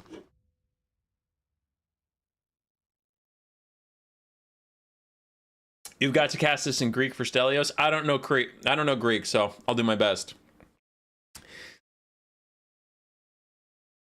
Yeah, I don't know any. I was going to do an offensive Italian accent, but I couldn't do it. For Tony versus Slanesh, is it Demons versus Lizardmen? Is it Dwarves? So far, 1 right. We got 2 right. Will with the hope it's Lizardmen. Your mom? McRightface, if you're talking about my mom being a cold-blooded lizard person, then yeah, you're probably right. It's more Lizardmen! Holy smokes! Black Knight on the Lizardmen versus Stelios on Khorne. For the Lizardmen, we do have 4 Skink Skirmishers. Kroq-Gar, once again. Red Crested Skinks, Feral Cold Ones, Cold One Riders, and Cold One Spear Riders. And then we have a Skink Priest of Beasts with Flock of Doom. On the other side, for Khorne, Skull Crushers, Marauders of Dual Weapons, Marauders of Khorne, Blood Beasts as well. Then we have the Bloodwake Berserkers, 1 Halberd, and the Knights of the Brazen Throne, Skullcrusher ROR with Valkyrie the Bloody in the sky. Oppa! Oppa, oppa, oppa. Valkyrie is trying to land on the Red Crested Skinks to get them to cluster up, and then she can zoop all of them. Wait for the zoop. Wait for the zoop. It's coming. She doesn't just land in Red Crested Skinks for no reason. There has to be a zoop. Oop, Feral Cold One's joining in for the zoopening. The Marauders continue to move up. There's the zoop. It was a little delayed, but we got it. Valkyrie zooped him. Got 9 kills, but a lot of damage off those Red Crested Skinks as the rest of Khorne starts to move in. Kroq-Gar is thinking about jumping in, but his anti-large stats are wasted on Valkyrie. She is actually infantry-sized. But he still gets a hit in anyway, because he's Kroq-Gar and he's a legend. Red Crested Skinks think about retreating just as the Marauders are joining the fight. They will get running soon. Right now, their charge bonus is keeping them on it, because they did just turn and charge the Marauders, but they'll get routing soon. Don't you worry. Knights of the Brazen Throne trying to get involved. Chaos Furies did a little bit of distraction, but actually looks like both of them are going to back off for now. Nice big flock of doom onto these forces. And Khorne not having the best time on this front line versus Kroq-Gar. Taking a lot of damage, but the Bloodwake Berserkers are here, and they have something to say about that. While meanwhile, Blood Beasts of Khorne get to fight Cold One Spear Riders. While more Marauders are thinking about routing, the Blood Beasts are slapping away.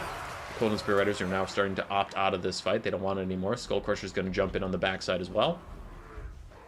We're off to the races, gang. A lot of Cold Ones being pushed away by the Knights of the Brazen Throne and these Halberds. So this is a lot of Lizardmen money that is not currently being leveraged into the actual game as Black Knight rotates them to try and get them away from those bad fights and get them into a good one.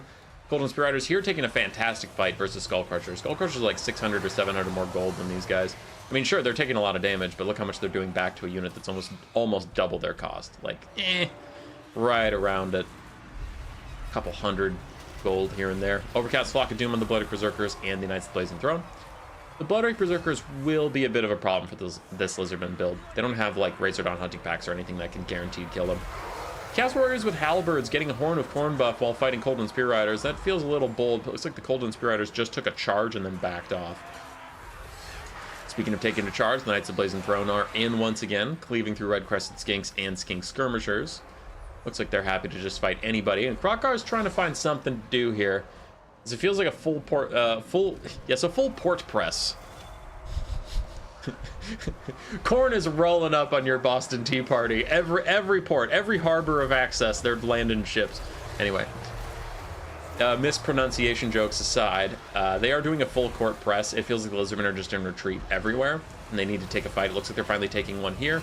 Cold One Spear Riders pairing up with Kroq-Gar to damage some already quite wounded Skull Crushers, maybe push them off. Blood Beasts also taking a lot of damage. Looks like they're going to just avoid the Bloodwake Berserkers. Wherever they are, they'll peel back and take them in the late game. There's a lot of white flags in the background. If Khorne can get onto those forces and keep making them retreat, then we'll be able to rally for a second charge, and that could be pretty good. Marauders and Blood Beasts terror routing away, leaving just the Skull Crushers to support Valkyrie in the middle of all these Cold One Spear Riders. If I was Valkyrie, I would read the room and start to back off about now, but it looks like she may be in it to win it, as a rear charge in from Feral Cold Ones might lower the Skull Crushers' leadership enough to get them routing. Kroq-Gar does leave the fight, busy chasing off Blood Beast. That's kind of cute, but you're needed elsewhere. Bounce power is about even, but tipping in Khorne's favor, as some of these Lizardmen have still not rallied in the far distance. Don't know how far away they need to get to rally, but apparently quite a distance. Skull Crushers are nearly dead, pushed off. Blood Beasts will rally in a bit. We do still have Cold Ones, Spear Riders, and Feral Cold Ones to chase them off if they really want to. Knights of the Brazen Throne very low as well. Lizardmen bringing that bounce power right back to even. And Kroq-Gar turns to face the oncoming hordes. Skullcrusher ROR loses their bonus versus large of their regular Skullcrushers though, so Kroq-Gar's not nearly as afraid of them as he might be otherwise. He's now just going to take that fight. Skink Skirmishers continuing to fire away at the Bloodwake Berserkers. No shields on these guys, just armor, and that armor is actually not that high. I mean, 63 is not nothing, but not crazy either. Valkyrie lands on Kroq-Gar in the middle of the Knights of the Brazen Throne, trying to get any extra damage out they can right now. We have a Horn of Khorne to give them all the melee attack in the world. As Cold and Spear Riders charge downhill to try and aid them a little bit. Krokar is currently... I don't know if that word has a double meaning. Never mind. He is currently murdering Valkia. Gets down to half HP, and she is forced to fly away.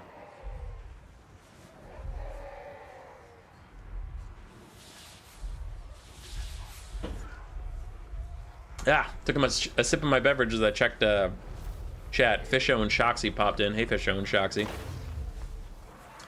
Ooh, a tragic hand of the gods. Tried to fire it at Valkia uphill. All of the shots missed her, and some hit their own units. Definitely wanted to back off and use it on the Bloodweight Berserkers rather than that, but I think he was just feeling a bit desperate for the Lord Snipe. Lizardmen are a bit ahead on the balance power. Another big Flock of Doom in onto the Bloody Berserkers and those Halberds, and honestly the Knights of the Blazing Throne. Nope, they dodged it just barely. Still, Knights of the Brazen Throne are almost dead, being surrounded by armor-piercing Velociraptor Cav. Krokar is still trying to hunt down Valkia. And there go the Knights of the Brazen Throne. Almost all dead. And Khorne is very far behind the balance power at this point. Krokar's at half HP. We still have a lot of skinks with a good amount of ammunition. Still have a Flock of Doom caster, but that's about it for melee units. Bloodweight Berserkers could maybe actually carry this game. I'd give them like a 10% chance. Not saying it's likely, but like, if we fast forward 5 minutes and they've killed everything and Khorne wins, I told you so. You can pick Valkia as Khorne in multiplayer, or this Warriors Chaos. You can pick Valkia as Khorne, yeah.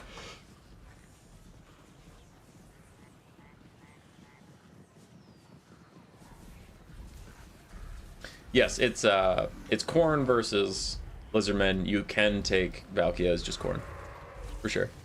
I do think it's weird that in campaign, Valkia is a Warriors of Chaos Lord. Shit's wild.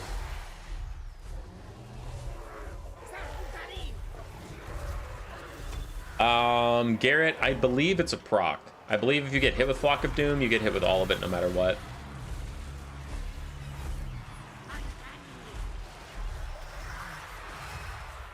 Yes. Balance power is getting really bad for Khorne, but as we've said, now it's just seeing if the Bloodweight Berserkers can actually carry this whole game. Krokar is trying to cycle charge back in onto Valkia. He does get a big old chomp down. And that could be problematic. I mean, without Valkia, the bounce power might tip so far. The Bloodweight Berserkers don't get to see if they can kill everybody. And to be honest, they're taking a lot of damage from these skink skirmishers that still have a good amount of ammo. So at this point, I'm starting to think that the skinks can just kite them out. As the Berserkers get charged by little Velociraptors.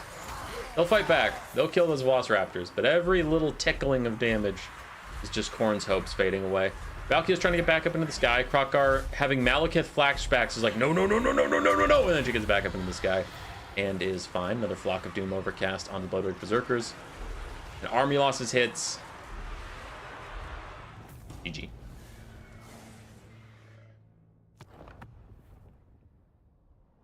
Flock of Doom is not sticky. Oh yeah, you can walk out of the AoE, but you can also just attach it to a unit so they can't walk out of the AoE. Yeah, because you can just click it onto somebody. That's what it is. For Khorne, only the Knights of the Blazing Throne got close to paying for themselves. And Valkia, I guess. Aside for Black Knight, Krokar did fine. Skink Skirmishers did well. Cold One Spear Riders did well. Feral Cold Ones actually did alright. Flock of Doomcaster, of course, did a ton. That's GG. Back to this. Black Knight up 1-0 over Stelios.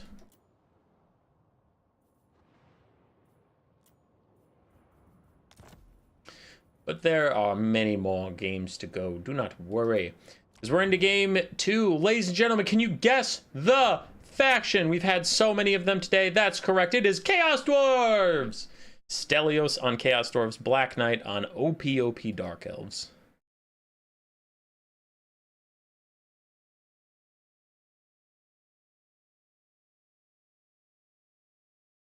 Chaos Dwarfs. This is actually a pretty weird Chaos Dwarf build. It is all Chaos Dwarf units. We have Chaos Dwarf Warriors, Blazing Beards of Bosrock, Infernal Guard Fireglaves, the Granite Guard Blunderbuss Arwar, and then I thought I saw 2 Infernal Guard. Yes, these are not the Infernal Ironsword with blasting charges. These are just Infernal Guard. We do have one Iron Demon, not the Regiment of Renown, not the Dreadquick Mortar, just an Iron Demon. And then up in the sky we have a Source Prophet of Metal, Final Transmutation, and Searing Doom. On the other side, no AP missiles versus the Dwarfs. Yeah, dude, I'm confused too. We have a Supreme Sorceress of Beasts on a Dragon, so Flock of Doom and Breath attacks. Blackguard Corsair and Witch Elf frontline, 2 Dark Riders, and 3 Cold Knights. It is a full melee rush versus the Chaos Dwarves. As the Iron Demon, plus some Infernal Guard fire, plus the Blazing Beards of Basrak, plus a Breath attack, instantly kills an entire Blackguard Corsair. So that is dead and gone. Elsewhere, the Iron Demon is trying to stop these Witch Elves from getting into the fight. I trained with the Palace of Cain for hundreds of years, and then I got run over by a train. Wow, shocker. Overcast, Searing Doom coming in. Not going to do that much damage, honestly. Good amount onto the Witch Elves, which are already getting charged by Bull Centaur Renders, so I don't know how much damage was from one or the other, but pretty good start here. And, oh, I'm getting Malekith flashbacks as the Granite Guard take half HP off the Supreme Sorceress of Beast on the charge in. Infernal Guard with Fireglaives turning over and firing that way as well. She's taking a ton of damage, and this is not a Soul Stealer Dragon. She has no healing whatsoever. All this damage sticks. Witch Elves also get onto the back line, but the Iron Demon and the Sorcerer Prophet of Metal are here as well. And those Infernal Guard with Fireglaives still just lighting up the Sorceress. I wonder, is it a Breath attack angle, or is he going to fly in? I don't know. I don't know what his plan is. Dark Riders rear charge the Infernal Guard with Fireglaives, but the damage is already done. Supreme Sorceress of Beasts down to 2,500 HP, and she will stay that way. Something is happening here. An Undercast Searing Doom that's going to do more damage than that Overcast did because of that clump. Look at that clump. Oh, clump damage. Oh, clump damage. Oh my god, it's clump. It's damaged. Dark Elves in a bad way. Just got their murderous prowess and already very down the balance of power. Something's happening over here. It is a Flock of Doom from the Flock of Doom caster. And I kind of want the Sorcerer Prophet of Metal to just start chasing her around and really harassing her. Making sure she can't set up any breath attacks like this. Bro, stop her! Oh, big breath attack onto Stelios' Infernal Guard. We're already almost dead. Oh, Infernal Guard. Oh, you're dying. Iron Demon trying to stop the madness. We have lost the Granite Guard. The Infernal Guard Fireglaves are currently stopped. They can't really do too much. Wonder if we'll have a Final Transmutation or not. Supreme Sorceress of Beast down to 1,000 HP and routing. I would like to see a Final Transmutation on her just to like guarantee she leaves. Get her out of here. As the Dark Elves try and rally. They're doing their best. Bull Centaur Render still fighting some random Blackguard Corsairs, and ooh. Supreme Sorceress of Beast opts into a fight with Bull Centaur Renders. Kill her. Kill her. Get her. Rend her flesh from her bones. Or just tear her out. Whatever. Cowards. Another overcasted Searing Doom, so it looks like we will not be getting a Final Transmutation anytime soon because we are casting a lot of that Searing Doom. Infernal Guard try and set up guard mode. They're going to fire away at this lady. She gets back up into the sky as Dark Elf casters on dragons always do. I'll always remember you, Malekith, and your shocking ascent away from Kroq-Gar that might have just won you an entire game. I'll never forget and I'll never forgive. Chaos Dwarves actually getting pretty low. They're down to just their 2 single entities for the most part. Blazing Beards and Infernal Guard not doing so hot. Everything else is routing. So we'll see if the Sorcerer Prophet of Metal can hard carry this. Looks like he's trying to. Another beautiful Searing Doom coming down. Can Black Knight dodge it? It does not look like he's going to attempt to, so get ready for more damage, and 3 units are going to rout. Wait for it. 1, 2, 3. Oh, he did it! He did it. He looked at the units that got hit by a spell, and they already had low leadership, and then he said they're going to rout, and they did. Oh, he's a genius. And now a cycle rout is going down. Enough things are routing that once this Witch Elf routs, we're going into army losses. Wait for it. Wait for it. Wait for it. Once it routs, it's over. That's a tear out. Doesn't count. Doesn't count. Doesn't count. Doesn't count. Ah, it rallies. Don't worry, though. Once it routs, it's over. Uh-oh. Those Dark Riders routing might also tip us into army losses, but I already predicted it's this Witch Elf. No. Dark Elves, hang on to your leadership. Hang on. I want to be right. Just chill. Everybody chill. All right, route that Witch Elf and then army loss. Please. Bro, you can't just do that to me. You get back there and you route that Witch Elf. Ah! Army losses is coming so close, and I'm in horrible danger of being wrong as Cold Knights are going to get hit with a massive Searing Doom. Other Cold Knights are being attacked by a giant bull. Somebody take out that Witch Elf, please! I don't want to be wrong, no! Cold Knights are not actually trying to take these fights right now. They're just walking away as best they can. These Witch Elves are getting into the fight with the Infernal Guard Fireglaves. Looks like everybody's collapsing back in on the infantry again. Another Flock of Doom is out, though that does heal up this guy. This Witch Elf, I'm going to just hover my mouse over it so I never lose track of it. In comes a Breath Attack.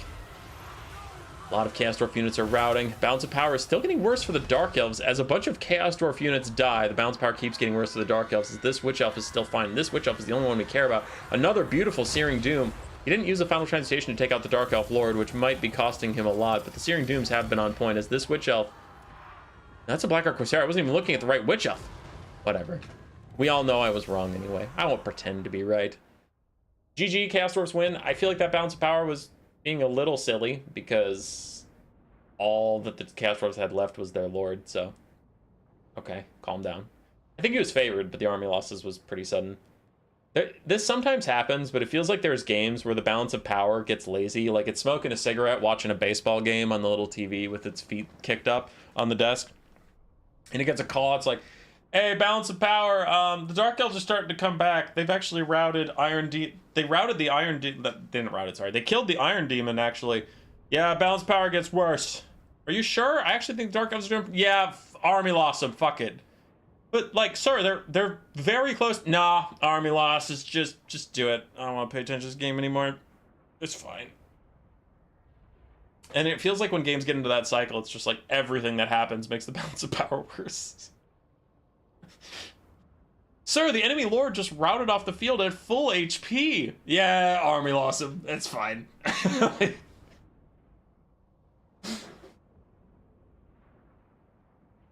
What up, Perennial Slash?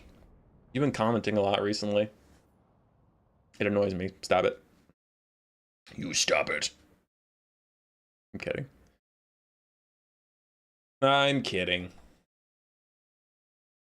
What up, Suli? Is Flock of Doom true damage, or does armor physical resistance matter? Physical resistance doesn't matter. I don't know about armor, honestly.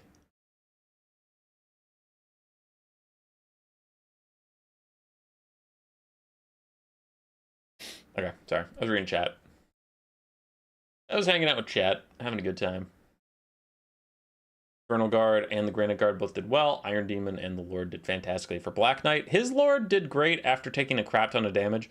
I do think Stelios could have been more aggressive about getting rid of the enemy Lord, but it worked out, you know. He won, so I'm not going to criticize him too much, but come on, brother. So we're at 1-1 in this bottom semifinal of the Clan Rat tournament. Game 3. Who will go face Japadu in finals? I hope you like Dark Elves because you're getting more Dark Elves, boys and girls. Boom! Stelios' Dark Elves versus Black Knights. High Elves. No infantry. All cav High Elves. Double Star Dragon. Not a big multiplayer player. What are the strongest and weakest factions? Strongest 3 would be like Dwarves, Ogre Kingdoms, and maybe still Demons of Chaos. And then on the other side, weakest would be like Norska. Honestly, still Nurgle. Nurgle's not great. They're getting better. Every patch CA makes the worst factions better and the best factions worse. So that they're all coming closer to the middle, which is a good thing. I have no complaints about that. But Nurgle's still probably towards the bottom. So Norska, Nurgle towards the bottom. And then I would say Vampire Counts is pretty terrible, but people disagree. But the bottom is harder. The bottom is getting a lot harder to say who's objectively worse. There's like a couple factions that are above everyone else, and then the bottom factions is debatable. Like when you ask different people, you'll get different answers, which is a good thing, you know? If there's an obvious terrible faction that everyone thinks is terrible, then that's just sad for that faction. But we are that way with the top. Like everyone agrees dwarves are very strong. Well, okay, 99.9% of people agree dwarves are very, very, very strong. And then ogres are very, very, very, very strong.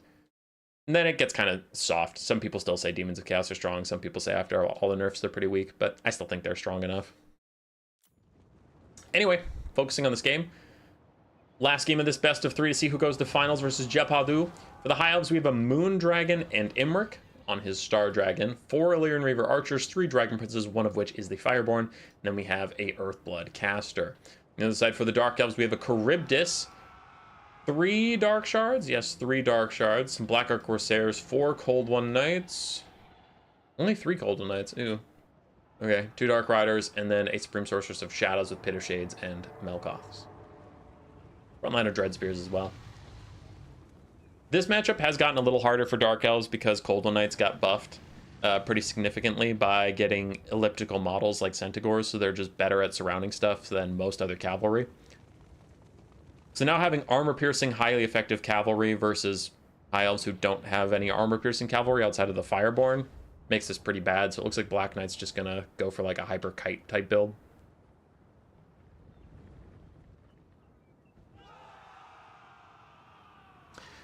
Surprised Dwarves are strong considering all the magic damage.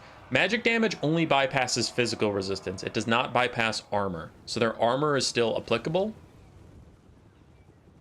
Yeah.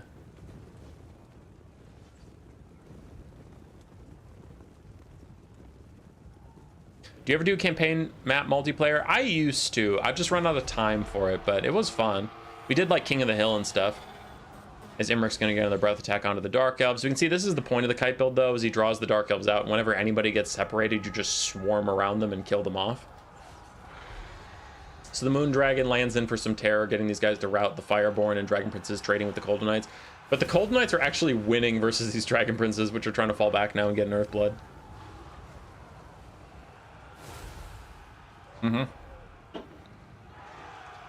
Dwarves are born with 100 armor. They really are. So Dragon Prince is trying to opt out. There we go. We get a good second charge in from the Fireborn and other Dragon Princes. They're going to take out these Cold One Knights. Charybdis is maybe in some danger. Maybe a little isolated. Imric in the background has been taking damage, I assume, from the Dark Shards while I've been busy talking to you people. Moon Dragon's still trying to fight it out. Lyran Reaver Archers taking a lot of damage fighting the Charybdis and these Dark Riders. Overall, I think this is a good pounce and trade for the High Elves. Like, they are killing off some units, and that is the whole point. But it's not free, as the Dark Shards are reaping a terrible toll on the Moon Dragon. And this is happening. That's just a whoopsie. Lyran Reavers ended up in melee combat with Cold Knights, which they have 30 more speed than them, so that's just got to be a mistake by the High Elf player. As the High Elves charge into these Black Ark Corsair Hambos and other infantry, I think they're trying to shut down these 2 archers, and it looked like a good play, but they're fighting on top of so many infantry that they're going to lose this trade in the long run. I'm not a fan. Imric is trying to land on the enemy lord, trying to take out that Sorceress of Shadows. The Charybdis is distracted, chasing down Skirmish Cabbage that'll really never catch. So we'll see how this goes. The Moon Dragon's already down to half HP. I suppose that doesn't matter. We still have Earthblood healing all game long. Fireborn looks like they're going to go pounce onto Cold One Knights? No, they didn't really notice those ones that were trying to run away now. Overcasted Earthblood somewhere. Looks like it was on Imric. It didn't hit anybody else, though, so a single target Overcast Earthblood is a bit of a whoopsie. Imric's still trying to chase down the Sorceress of Shadows. Isn't quite able to do it just yet. Then she gets caught in her own infantry. Look at that charge attack from Imric. Just deletes the Black Ark Corsairs by colliding through all of them. Another breath attack in from the Moon Dragon. Balance of power is 50-50 at this point. As we still have healing, we still have 2 dragons, but the Lyran Reaver Archers are taking so much damage. Dragon Princes also aren't feeling amazing right now. The Fireborn are, but the other 2 are both at half HP. This fight is chaotic and terrible for these Dragon Princes. They're fighting too many different forces that they can't quite rout any of them, and they're now on top of spears. They're trying to retreat, but some of their models are still trapped in absolute hell. I'm going to take a lot of damage. Meanwhile, a beautiful Pit of Shades onto the Fireborn. I had just said a second ago the Fireborn were the only Dragon Princes really feeling good, and now they take a nasty Pit of Shades straight to the face. That is a ton of damage on such an elite unit. And Earthblood was just used. Overcast again onto Imric and these other Dragon Princes as the Charybdis and the Supreme Sorceress still keep after him. Okay, if the Supreme Sorceress just starts spamming Melkoths onto these Dragon Princes, she can take them out pretty easily, as this Dragon Prince is actually about to rout in front of the Cold One Knights. The edge of the map is pretty far away, but who knows? They're elves, they're fast. They might be able to get all the way to the edge of the map. Maybe. As Dragon Princes have more HP than the Cold One Knights, but their leadership is doing worse because Cold One Knights are OP, brother. They're OP. OP, too strong. Yeah, Dragon Princes route before Cold One Knights at similar HP values. That feels fair. That feels nice. Cold One Knights still chasing down those Dragon Princes, trying to get them off the map. One of the 3 crucial heavy cav for the High Elves. On the far side here, we have other Dragon Princes getting dragged to their doom. They still have half their models, so if they can get away from this and get some healing, they'll be fine. Cold Knights are trying to make sure that doesn't happen. And if we have Melkoths off cooldown soon, the damage would be nice, but also the slow would be really nice. 71 speed to 63, you're theoretically faster, but charge bonus is a hell of a drug, and you ain't going nowhere. Dragon Princes do route, they're getting dragged down. The other Dragon Princes on the high ground did actually rally right next to the edge of the map, so they're doing just fine. Looks like the Fireborn are trying to regroup with the High Elf caster for some healing. Dark Elves are slightly ahead on the balance of power. I would agree. They're doing fine. Looks like they're going to recoalesce their forces around the Charybdis for now.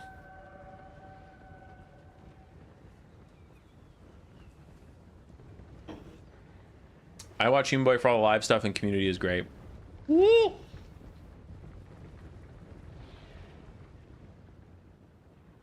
Starting to feel like Plague of Rust is mandatory in any high elf build, especially against faction with armored heavy cav. Yeah, Plague of Rust is pretty darn strong.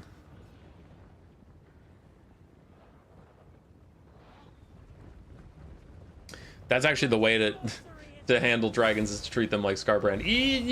You're grieving, you're memeing on me because I made a video saying you literally shouldn't do that with Manfred.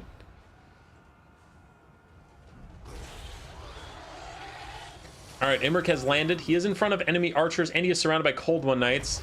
Just as everyone's telling me this is the way to use dragons, I don't think this is the way to use dragons. The Moon Dragon Breath Attack does save him. Nice damage onto the Cold One Knights. Very good, and then it terror routes away, so maybe it was all just a bait, but Imric is going to take the damage for this bait. Meanwhile, the Moon Dragon's going to land on some Black Corsair handbows, while the Charybdis is trying to get over there and trying to help out a little bit. Both sides have attritioned out quite a lot. Another Melkoths onto the Fireborn. Overcast as well. I think the Overcast just increases its range. I don't think it increases its damage. Maybe I'm mistaken on that. Yeah, longer range, so they must have just been out of range of the Fireborn. We did get an Earthblood to try and heal them up. Both the Dragon Princes are very, very, very low at this point. Devil Dragons chilling on HP. I don't know how many more Earthbloods that the High Elves have. Like, they've been spamming overcasted Earthbloods all game, which is more Winds of Magic, so I just don't know how they're doing. Moon Dragon has to fight the Charybdis and a bunch of infantry. It is not good at fighting either, so it is going to back out. Correct use of dragon is gunpowder archer target practice. Yes, yes, yes, Garrett.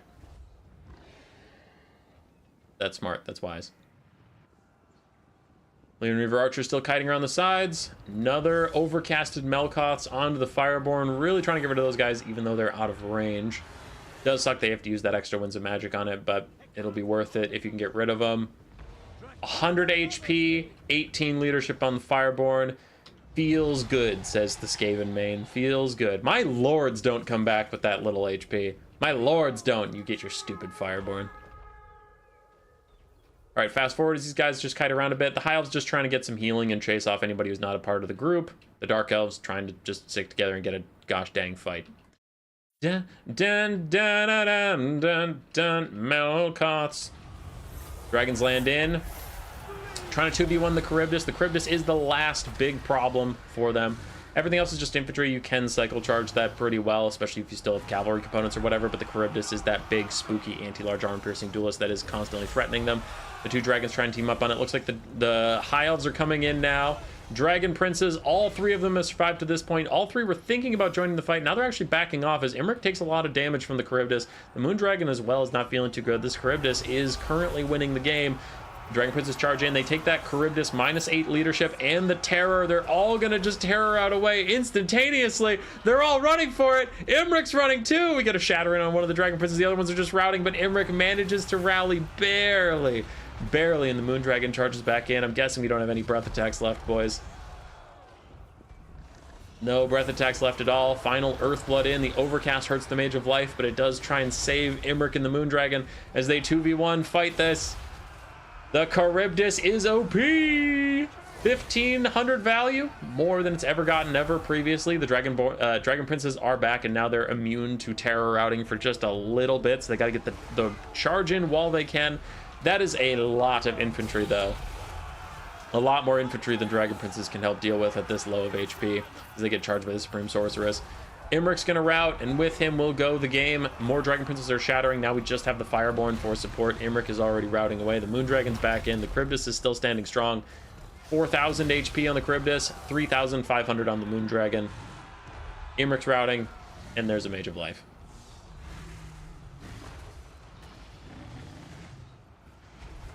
Even though my Skaven game is rather me, I've only tried 3 campaigns so far, and for some reason I get the best play with the unspecialized factions. Skaven are great. Skaven are great!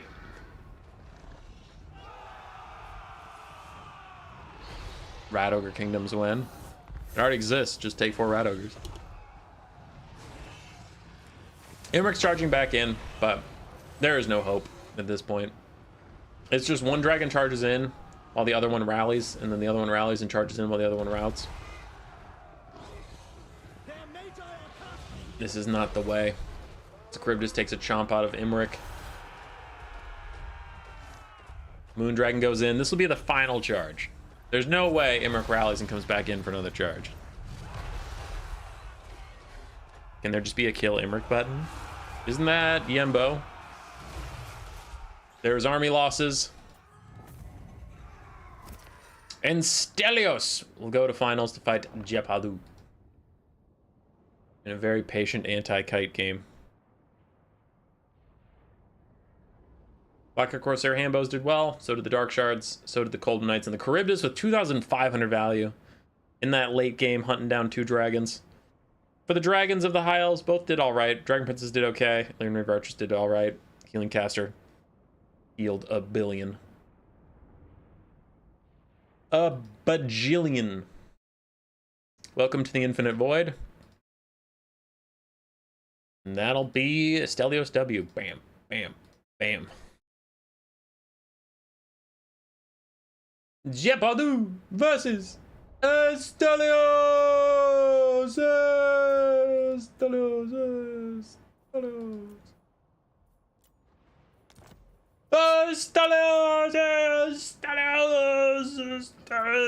Game 1's gonna be stupid because it's High Elves. It's stinky.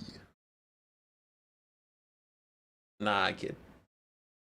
High Elves versus Demons of Chaos. I actually take this matchup a decent amount. I think High Elves are good into Demons of Chaos. We'll see what Jepadu does, but I think you can just spam High Elf Archers and be fine.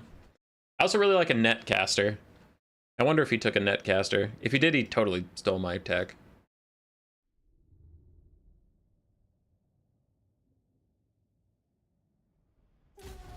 Siege battles in the beginning with Throt was annoying as fuck. Oh yeah, no, Throt's not built for sieges. Nah, it's a Shadows caster, got it. Enfeebling Foe and Melt Cost Mystifying Miasma. For the High Elves, we have 2 Lyran Reaver Archers, one of which is the Heralds of the Wind. Then we have more Lyran Reavers, Rangers, Archers, Hounds of Torquelada, more Archers, Lathan Seaguard. And then we do have a Noble on a Chariot, which is kind of interesting. On the other side for the Demons of Chaos, we have Seekers, some Fiends, Nurgling Frontline, including the Frolickers Bubonic, the Bringers Beguilement, Exalted Demon at ROR, and then Svark, the Feathered Prince with pink and blue fire and his net. Seekers take a fight with some Lyran Reavers, but I think this is why you just take Lyran Reavers versus Demons of Chaos, is you know they're going to have Seekers and Fiends and whatnot. So your Silver Helms and Dragon Princes will just get deleted. Might as well go with Light Cavalry for a lot cheaper, and then Seekers will trade poorly into them. Like, Seekers will kill them, but they're nearly twice the cost of Lyran Reavers, so it takes them a lot longer to do so than you'd think.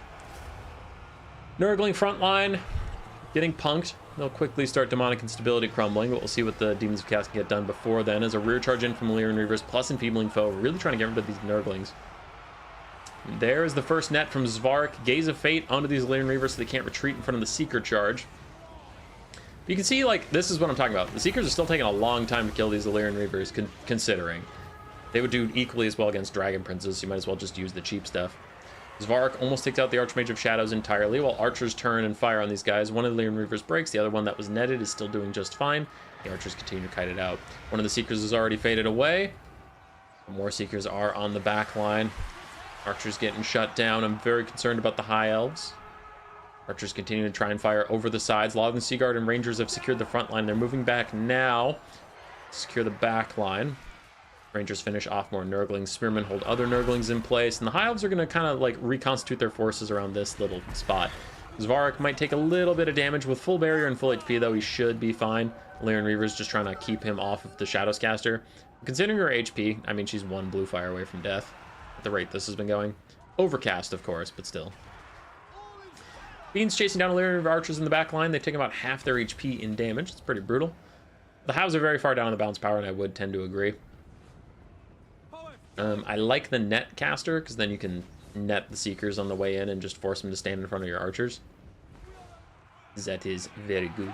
Bringers of Beguilement have now entered the fight. They had to flank through the trees for a little bit, but they're here now, and they should be able to turn through anybody without much issue. The Noble on a Chariot is interesting. I don't know exactly what he was for, but he is dead. He's already routing, and I doubt the Seekers are going to let him go for very long. Now that they've routed the Illyrian Reavers, I expect they'll get attack orders onto the Noble and go finish him off. No? All right. He gets to come back briefly. There's the blue fire we were thinking of. The Archmage of Shadows is still barely alive, but not for long as... Ooh, she gets Gaze of Fate netted right into Seekers. That is the death of the High Elf Lord. High Elf Bounce Power is past the point of no return. There is no shot for them in this game as the Noble is about to rout, and that'll be army losses. Quick win to the Demons of Chaos in a 3-minute game.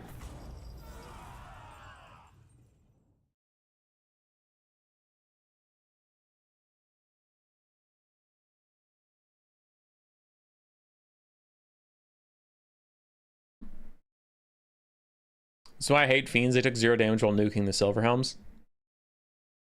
Oh, those were Silver Helms. Okay.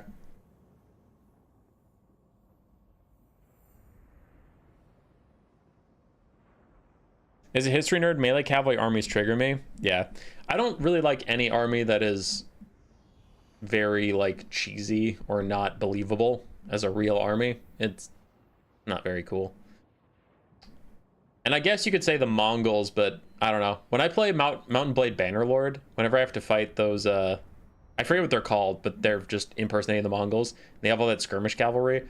I just want to die. I avoid participating in wars that have those skirmish cav all the time because it's just so toxic. Like, I can't catch them. I'll catch them eventually, but I'm going to lose a lot of my elite knights. I'm losing a lot of my elite units. And you have to build an army specifically for them in Mountain Blade. Like, you have to just go and recruit a bunch of crossbows and archers and a limited front line, and then it's like, skirmish this, you piece of shit, and you just gun them down. But yeah, no, it's not my playstyle. I don't like it. So game 1 went to Stelios and his Demons of Chaos. In game 2, more Lizardmen. Ugh, we almost went 3 games without Lizardmen. I can't even imagine. So we have Lizardmen for Stelios trying to close out a 2-0 and win the Clan Rat playoff tournament, while Jepardu is trying to hang on to life with Tzeentch, and he goes with double Exalted Flamer and the Golden Griffin of Theurgy. Too bold, sir, too bold.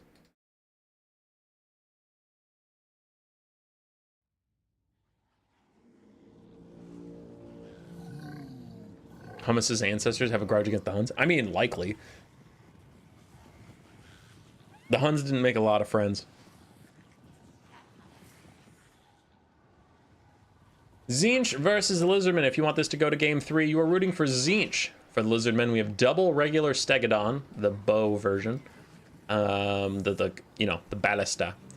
We have Court of Hwaddle, Sacred Crocscore ROR, Sacred Crocscore Regular, Umbral Tide, Skin Courts of Javelins, and then some Red Crested Ginks on the flanks. With Lifeslawn Lord, Regrowth and Earthblood. Okay. On the other side for Tzeentch, we have the Golden Griffin of Theurgy, like we said on the loading screen. 1 bound Gehenna's Golden Hounds and 2 bound Searing Dooms. Looks like both spells were already cast at least once. 2 Exalted Flamers of Tzeentch. The Sourguts Pink Horror ROR Marauders and Marauder Spear front lines with the blue horror back in them up. Double Chaos Knight. And then who's the Lord? Looks like a basic Chaos Lord. Chaos Sorcerer Lord of Metal with Plague of Rust and Searing Doom. The Exalted Flamers doing their best to fire back against the Stegodons. The Stegodons appear to be winning that duel at the moment as one Exalted Flamer is about to Demonic Instability crumble, and the other Stegodons are both chilling. They're doing just fine. Another bound Searing Doom out from the Golden Griffin as it tries to do some damage to the Umbral Tide. It does not get very much done. It takes about a third of their HP in that total engagement, and now it's surrounded by the Court of Hwaddle. So I am afraid that taking all the meme units of Tzeentch is going to come back to bite poor Jepardu. One Stegodon is getting a regrowth. It's routing due to a Plague of Rust and getting shot by Pink Horrors and Exalted Flamers and all this stuff. Meanwhile, the Umbral Tide are maybe in over their skis a little bit. They have walked into a firefight. Exalted Flamer loses its barriers, otherwise it is just chilling. And yeah, they realize they're in a little bit too far and they start to retreat. Still have one Stegodon firing away. Now what will go well for Tzeentch is the frontline fight. Frontline fight is about to be great for them. What is that? Bound Banishment from the Slann. Got it. Anyway, Marauders should be able to beat these skink cohorts and whatnot, and we do have 2 heavy Chaos Knights somewhere that should be able to run through all these skinks no problems. They just have to avoid the croc scores, but then get onto the back line, harass the Emerald Tide and whatnot. Though I suppose there's not much backline to get onto. It's the Lizardmen after all, so we have a Stegodon, which, cool. Good luck flanking that. And then croc scores. Another Searing Doom out from the Lord or the Golden Griffin. They both have Searing Doom, so it's kind of hard to tell. I think the Golden Griffin's out. Yeah, he's out of spells. Now he's just a SEM. That kind of sucks. Another Plague of Rust is down onto something. It looks like it is onto the Stegodon. It's undercast, so not an overcast Plague of Rust, just minus 30 armor. The Chaos Knights did get onto the backline. They are shutting down the Emerald Tide for now. Balance power is about 50-50. And this Stegodon's still trying to kill that Exalted Flamer, but it's taking so long because Stegodon doesn't have that much DPS, to be honest, that the Exalted Flamer actually has used all but one of its ammunition. So even if you kill it, who cares? It's about to be useless anyway. So it is what it is. Umbral Tide running around trying to find a safe place to be while the Chaos Knights try and rout off all these crazy low things on leadership. Looks like the Slann with a Earthblood hits all 3 of them with the heal. Ah, not that Stegodon, rip, but it tried. And then another good Searing Doom onto these croc scores that are surrounding the Chaos Sorcerer Lord, but Searing Doom did more than they will. Basic croc scores don't have a lot of damage in them. Sacred croc scores have a decent amount, but basic croc scores are a huge downgrade, so I think that Chaos Sorcerer Lord will honestly be fine. Skinks and Marauders still battling back and forth. The Marauders are winning wherever there aren't Crocsagors, and wherever they are, they're having a bad time. Chaos Knights continue to try and clean up the back line. Golden Griffin, if they OG, still just running around, man. And, oh no, something terrible happened to the Chaos Knights of Tzeentch while I wasn't looking. They are all dead and running away. That's a pretty big loss for Tzeentch. Golden Griffin just walking away slowly. Please, leave me alone. Stop it. Leave me be. You know what Jepardu did? Jepardu went to youtube.com/humanboyyes, went to the playlist Tips for New Players and watched my video, Don't Give Up, Run Away, because look at how long he's making these Sacred Crocscores chase after the Golden Griffin because he's just running away. Don't give up, kids, run away!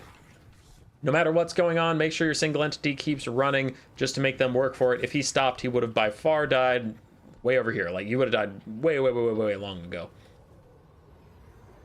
So you gotta run. You gotta run, you gotta run, you gotta run. Stegodons are back. They are back to firing their giant ballistas into the Chaos Knights of Tzeentch. Chaos Sorcerer Tzeentch Metal gets an Arcane Surge. A little bit of stuff there. Banishment in onto these pink horrors. Bounce power is getting pretty darn bad for the forces of Tzeentch as the banishment rips through the Sour Guts. And the Golden Griffin is down at last. Crocscore ROR chased him to the ends of the earth. Got 1700 value though, fighting him.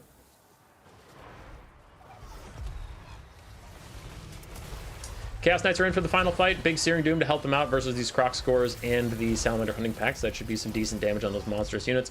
But army losses takes hold, and it looks like it'll be a 2-0 win for Stelios. Don't give up, run away, Skaven. That is the title. The title was that way to be intentionally confusing so that people would be curious what I meant. But by don't give up, run away, it's like people sometimes go, whatever, and just stop clicking with it and like give up on the unit. And it's like, no, you could take way longer to die if you just keep moving. Yeah, Garrett, if you haven't seen our For New Players playlist, there's a lot of good videos on there. So check that out.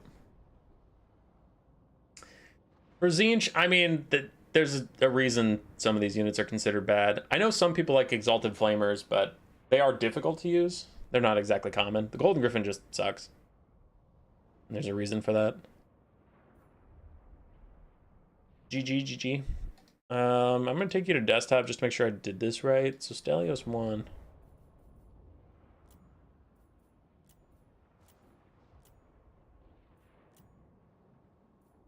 Did I do something wrong? I think I did something wrong.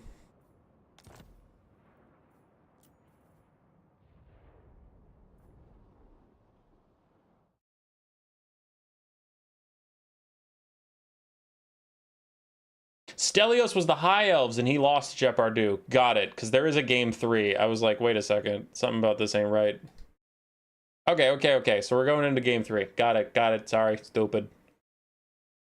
I'm stupid and dumb. Full of stupid and dumb things. So game 3, because I counted correctly, Jepardu is on the Lizardmen. So Lizardmen going on a tear today. Jepardu on Lizardmen trying to clutch out the win, while Stelios on the Chaos Dwarves tries to keep his momentum going because he was not 2-0. He was 1-1, and I forgot who was playing High Elves in game 1 because I am stupid. I'm sure I can somewhat challenging battles, but it's open for interpretation, open for debate. Either one works there.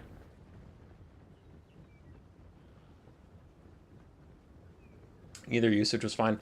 With the Chaos Dwarves of Stelios, we have Astrogoth Ironhand with Ashstorm and Flamestorm. And we have an Iron Demon, some Kadai Fireborn, Chaos Dwarf Warriors, Blazing Beards of Bozrok, Bull Centaur Renders with Grey Weapons, and then Orc Laborers. No ranged. No range at all for the Chaos Dwarves. For the Lizardmen, we have double Quaddle to disrupt range that is not there, but also their bound spells are pretty good against heavily armored infantry that the Chaos Dwarves love to bring. Then we do have Red Crested Skink frontline with some other regular skinks. Salon Mage Priest of Beasts with Flock of Doom and Curse of Honor here. Clawstone Hunters, Feral Cold Ones. And that's about it. Thunderbolt is dodged, but the two Chain Lightnings did a lot of damage. Speaking of a lot of damage, one of these Quaddles is getting absolutely massacred right now by the Bull Centaur Renders. Ashstorm reduces their spear and makes them weak to fire, but nothing around here is doing fire damage. So really he's just using it for the speed debuff. I don't know if that's super worth it, to be honest, but maybe he assumed that the Bull Centaur Renders do fire damage, because I think everybody assumes that. But man, they just locked down and killed this Quaddle straight up. Other Quaddle too. This is a huge loss for Lizardmen, losing those like 3,500 damage value worth of monster. It's brutal. Chaos Dwarf Warrior is already having a pretty bad time against the Red Crested Skinks and all the bound spells of the Lizardmen. Between the Slans, Banishment, and Blood Statue of Spite and Flock of Doom, and then the double Quaddles using their Chain Lightning and Thunderbolts and whatnot, the Chaos Dwarves are having a pretty terrible time for their infantry, but the single entity fight went great. Bull Centaur Renders just surround a Quaddle and beat it to absolute death, while the Iron Demon gets away and fights Feral Cold Ones. Kadai Fireborn ripping through the front line as well. They do good damage, they're just a little too squishy for what they achieve. And Astrogoth kills an entire Red Crested Skink with his Flamestorm. Very nice. 170 skink kills for him. Clawstone Hunter's trying to fight the Kadai Fireborn, getting some decent damage out. The Quaddle did end up surviving, and now the Bull Centaur Renders are starting to attrition out a little bit, so it looks like they're going to start backing away. Too many Feral Cold Ones, too many Red Crested Skinks. They don't want to fight all that at once. One of the Kadai Fireborn is getting low enough that it actually might lose its Unbreakable and start getting in danger of routing. But the Chaos Dwarves take an early lead in only a 2.5-minute game. They're already up on the bounce power quite a bit. Still have some decent infantry strength. Still have a lot of monstrous cavalry and monstrous units left as the Quaddle dives back in to help out the Court of Sotek for a bit. And the Slan with some jab skink support, or dart skink support. He's maybe going to try and just kite this out, but a lot of Lizardman bounce power is locked up in the Slan, which you can't carry that hard. He's more of a support lord, but I mean, like, look at their HP bars. They're just dead. Clawstone Hunters take a final fight. Do a lot of damage to the Bull Centaur Renders, tear out the Moya with the help of the Quaddle. The Kadai Fireborn are also very close to dead, but you can see there's just too much they're fighting. Clawstone Hunters get hit with an Ashstorm, making them weak to the Kadai Fireborn and Astrogoth fighting in there. Blazing Beards of Bozrok and other Chaos Dwarf Warriors lending support. This is looking like a quick win for the Chaos Dwarves. That is a micro-heavy Chaos Dwarf army. Yeah, and they did fine. They did fine with it. Something is going down here. It looks like a Thunderbolt from the Quaddle. One of the Kadai Fireborn does Demonic Instability crumble, but the other Quaddle is about to die. Slan's running away. Clawstone Hunter's down to one model with 3 HP, so they ain't coming back. They're not going to be in Rush Hour 3. And that's looking like it. Lizards have no damage left. 7 volleys on a Skink Skirmisher does not a game make. Watch the bounce power tank when the Slan starts taking damage.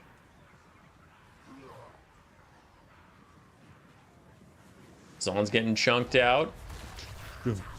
Dun. He doesn't take that much damage. You don't get to watch the bounce power go and then plop. Iron Demon rear charging these Red Crest Skinks is going to tear out them on the charge. There they go. Everything's routing besides the Slan and his faithful Skink Skirmisher with only 4 darts left. These Bull Centaur Renders take their time to chase down these guys since they know the Slan is going to be cheeky and evade them. Slan even throws out a bound banishment onto Chaos Dwarf Warriors, but it doesn't matter. Nothing is here that can kill Astrogoth and the Iron Demon. Nice Flock of Doom from the Slan. damage onto the Orc Laborers and the Bull Centaur Renders, and he's even charging into melee combat. Melee Slon, go! Would a hero for Hellforging have been worth it, or does it work different in multiplayer? It works exactly the same. I personally just think the hero is a little too expensive and doesn't provide enough to be worth just the Reforge heal.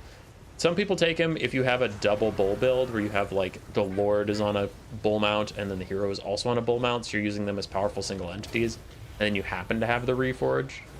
But if you just take a foot one just for the Reforge, then the unit's too expensive to be worth the heal. That's GG.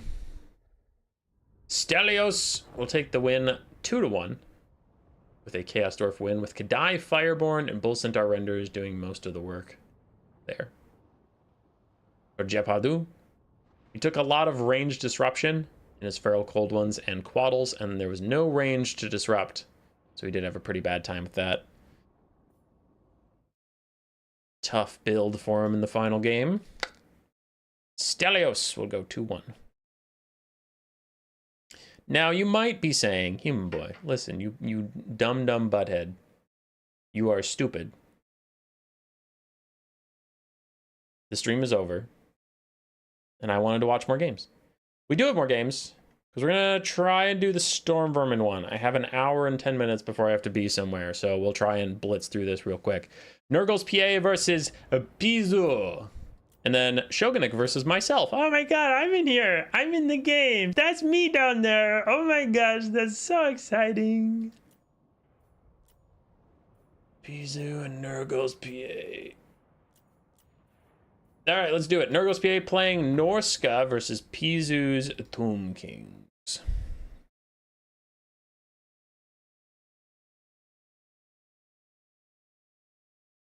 With Zatan as the Lord?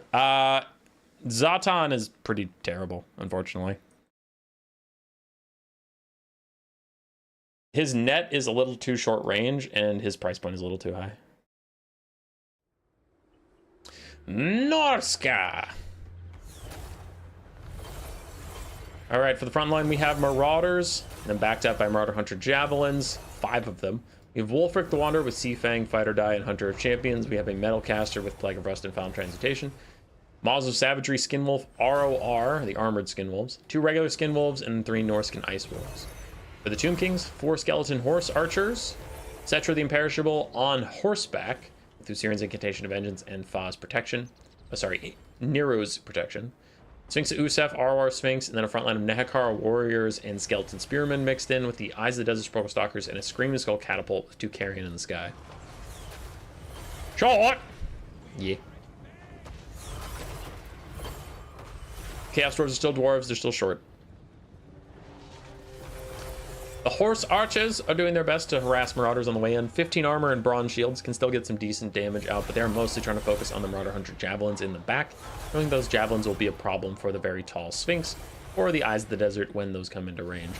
Marauders have taken a lot of damage on the charge, and Norska might run into some trouble if they don't have any infantry in the fight. They can get ground down that way. Carrion take a lot of damage from the Maws of Savagery, but the Maws are going to back off as the Sphinx and these spears are here to help out a little bit. Carrion not giving up the pursuit just yet. They will die for their transgressions, but what is Cetra going to do? Cetra does not want to do a Wulfric 1v1, but also he does have his Blessed Blade or whatever. Blessed Blade of Petra, so he might try and take the fight, and I think he'll regret it. Wulfric would whoop his ass. Sepulchral Stalkers have appeared. Now they are visible because they are normally stalked, but the Javelin Throwers behind them should do a significant amount of damage to those guys. Meanwhile, the Sphinx of Usef gets Plague of Rust overcasted down to 40 armor right in front of all these Javelins. Big overextension here from the Sphinx of Usef, and it gets just worked down. We can see why the Skeleton Horse Archers were trying to pincushion that thing, but it's not really working out. And the Sphinx does get a lot of damage back on the Maws of Savagery, but not enough to be worth that kind of treatment. Cetra gets surrounded by Norskan Ice Wolves, but Wulfric has been briefly forgotten. Now he's starting to move again, but the Sepulchral Stalkers got a couple free shots onto him, and he did take some damage. Not gonna die. Takes about half his health and HP. Norska's doing well in the front line, and the Sphinx of Usef pick was huge. I mean, that's 2,400 gold. That's not nothing. That's like, that is a sixth of your army getting killed flat out, which is quite a lot. Scream Skull Catapult hitting some clumped up units. Norskan Ice Wolves getting slowly killed off by Skirmish Cav and Cetra, trying to secure the mobile advantage so the Skirmish Cav can continue to do whatever they want. And Wolfric is down to about half HP. Nekar Warriors, Skeleton Warriors doing their best, but Norska does have pretty cost-effective infantry. Not like great, but pretty cost-effective, so. The Tomb King's generally bad infantry. It's not their faction strength. It's not going to do great versus Norska. As we can see, these Marauder Hunter Javelins are just kiting out the Nekar Warriors. Cetra is now stuck fighting random Skin Wolves, but he is mostly just holding them in place for the Eyes of the Desert to get a good shot out. The Tomb Kings, after losing the Sphinx, which was pretty tragic, have been playing pretty well since that point. That was a huge mistake, and if they lose the game, they'll definitely want that exact moment back, but since then, they've been playing pretty well.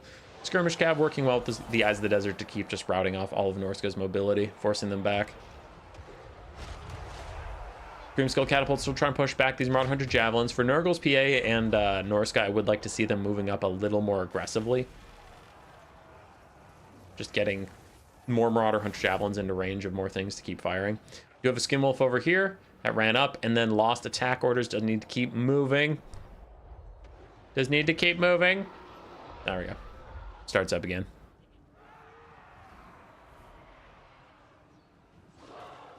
What makes Tomb King so good in Norska? I've seen this blurst matchup since Warhammer 2 so many times, never finished it back.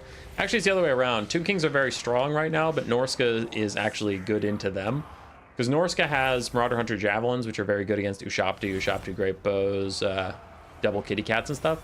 And then you have large dogs that can disrupt the Sphinxes from charging through your back line. Because they're large, so they actually stop Sphinxes instead of just getting charged through like regular dogs. And then your Skin Wolves are good versus Ushapti, Sepulchral Stalkers, everything, and they have a little bit of healing. So Norska's tools just go well into the Tomb Kings, and the Tomb Kings front line, as I said, is pretty bad, so the Norskins can get through it. That's a lot of positive things. The negative things would just be like, I mean, Tomb Kings are crazy strong. Norska's not generally considered strong. You have to take Wolfric or Throg, and neither is that good in this matchup, so you're just paying attacks. You don't really want either lords. If Norska could, in this matchup, they just take a super cheap caster lord and then go wider with their army. In comes a final transmutation as Cetra duels with Wolfric. As I said before, sometimes he's going to want to take a fight with Wolfric because of Blessed Blade of Petra, but with Hunter of Champions, Wolfric's actually just going to whoop his ass. So Cetra's having a bad time. Nero's Incantation of Protection tries to save him. Wolfric does not have his Sword of Torgold, so we can't pop magic damage to get through that physical resistance, so he's just going to back off. But things are getting pretty bad for the Tomb Kings. Marauder Hunter Javelin's just moving forward and killing the Eyes of the Desert. Cetra's the last thing keeping these guys in the fight, so if Wolfric turns and hits him on the charge, but doesn't even look like he's going to need to do that as Skin Wolves charge in. But yeah, once Cetra dies, it's going to be army losses. GG. Also, Norska can bring Lore of Fire. Yeah, I mean, Lore of Fire is always great.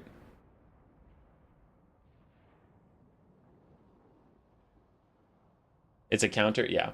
People don't generally think of Norska because they're such a bad faction, but Norska is actually decently favored into Tomb Kings. Look at those javelin values. Can you tell which two got to pincushion the Necrosphinx? It's well played overall by Nurgle's PA. For Pizu, I mean, you can see the Nehekar Warriors, like, even upgrading your front line, they just trade so poorly into Norska. The Skirmish Cav did fine. Skull Catapult did okay, but it is not enough. GG to them. And now, because Kukinko is in the audience and they have demanded it, you get your first Nurgle game of the stream. Nurgle's PA up 1-0 versus Pizu. Taking Nurgle into Chorfs. Oh, Chorfs.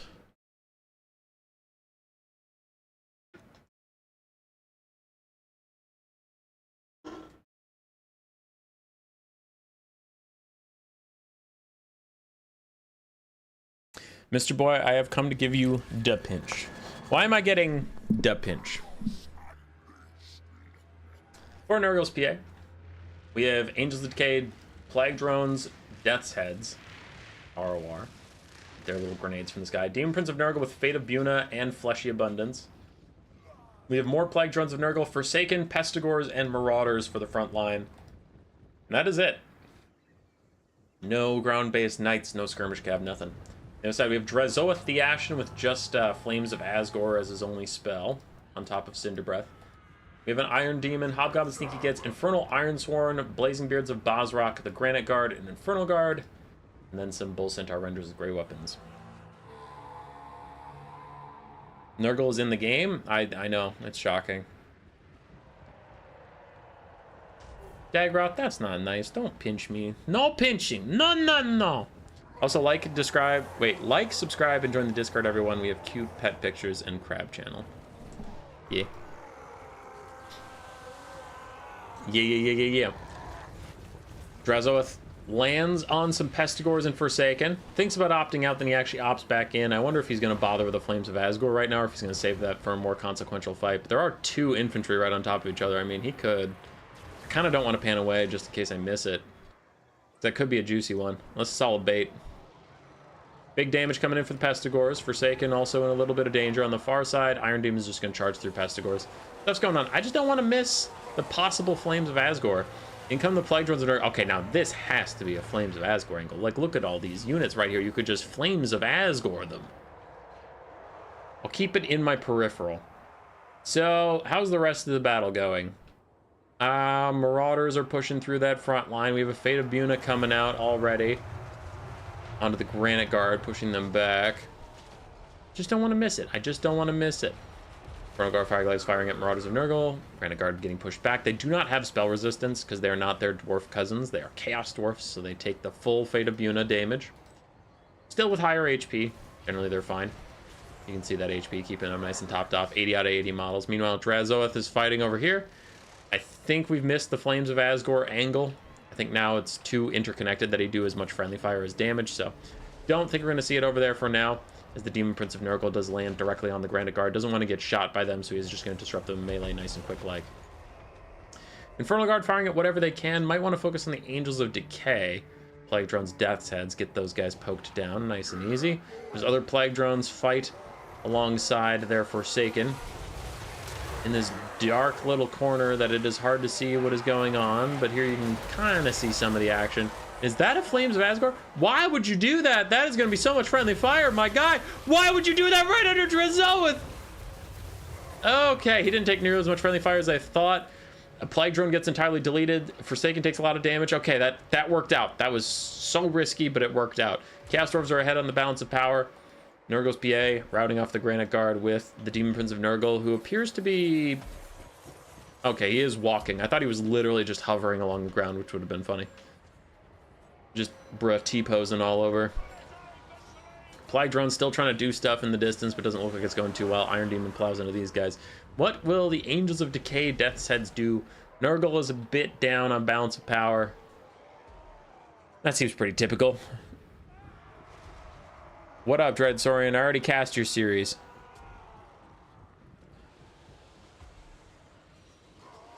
Is Norska bad faction because they're actively bad, or just bad because they're old and their campaigns are terrible? Mostly old. Okay. I was talking about that being a bad faction for multiplayer, so nothing to do with their campaign. But yes, their campaigns are also very terrible, so fair.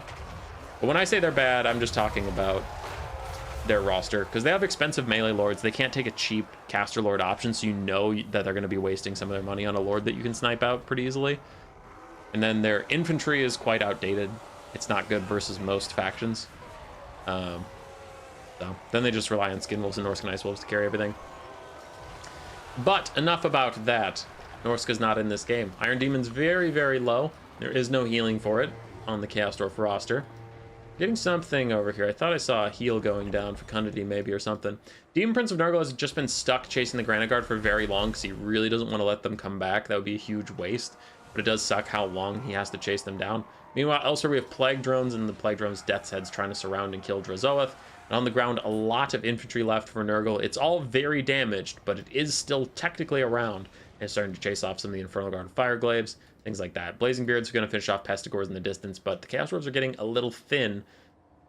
Whereas previously they were very ahead on the balance of power, now they're just slightly ahead, and it's mostly their single entities trying to do some of the work. Though, that Iron Demon wasn't looking particularly healthy last time I scoped it. Yeah, he has 1,000 HP left. Drazoth trying to retreat. He is very expensive, which means he takes up a lot of balance of power, but generally he's not taken because people think he's too expensive for what he brings. So that would mean that the fact that he's that high on the balance of power doesn't matter. And oh no! An Infernal Ironsworn is off in the middle of nowhere! That is going to be a disaster. If the Chaos Dwarfs lose this game, they are going to be so mad. Flames of Asgore happened over there. They're going to be so mad, and a full health Infernal Ironsworn is off in Narnia, complete Nowheresville, as the Granite Guard is still getting chased by the Demon Prince of Nurgle, who is not having a good time chasing them, and is generally not considered a good unit. The Angels of Decay are going to start firing at the Iron Demon. Honestly, just use your ammo on Drozoeth. He's right in front of you. Yeah, just use it on Drozoeth. He's right there. He's right there. Who cares about a 300 health Iron Demon? Bruh.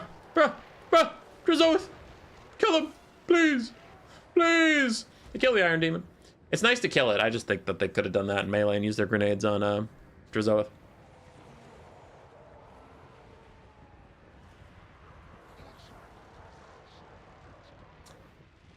I hope you liked all the Lizardmen in this stream. There would have been many Ola Skink moments.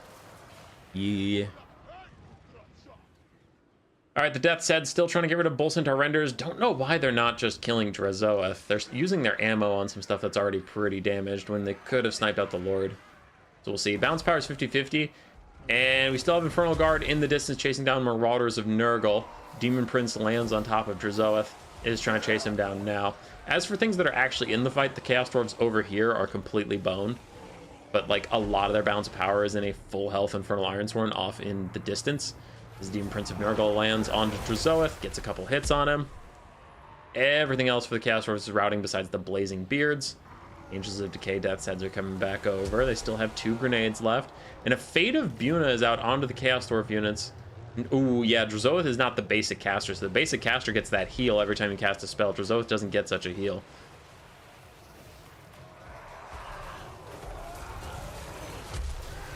So Fate of Buna on the poor Blazing Beards. They are all dead.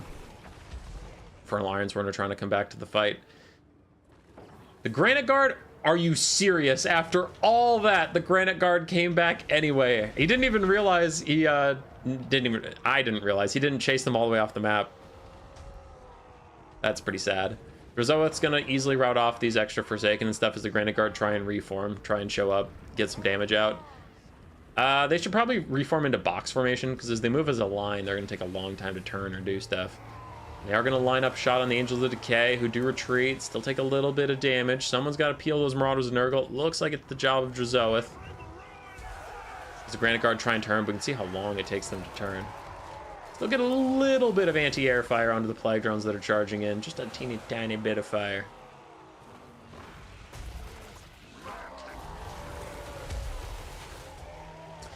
In comes the final Flames of Asgore, and Nurgle tries to avoid it. We'll see how well of a job he did. It looks like Angels of Decay didn't take that much damage. Basic Plague Drones take a little bit.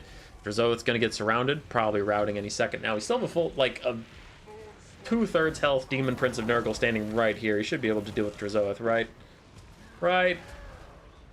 Drozoeth is dead. And does he have another Fate of Buna for that Infernal Ironsworn? Dun dun dun dun dun dun dun dun dun. Remember that Nurgle won the previous game. So if he wins this game right here, there is nothing left. It's just a 2-0. He goes to the finals. He's landing on Infernal Ironsworn, and there's a Fate of Buna.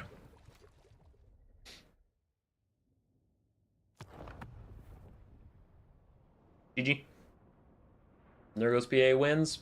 Plague Drones did not get much value out, unfortunately, for them.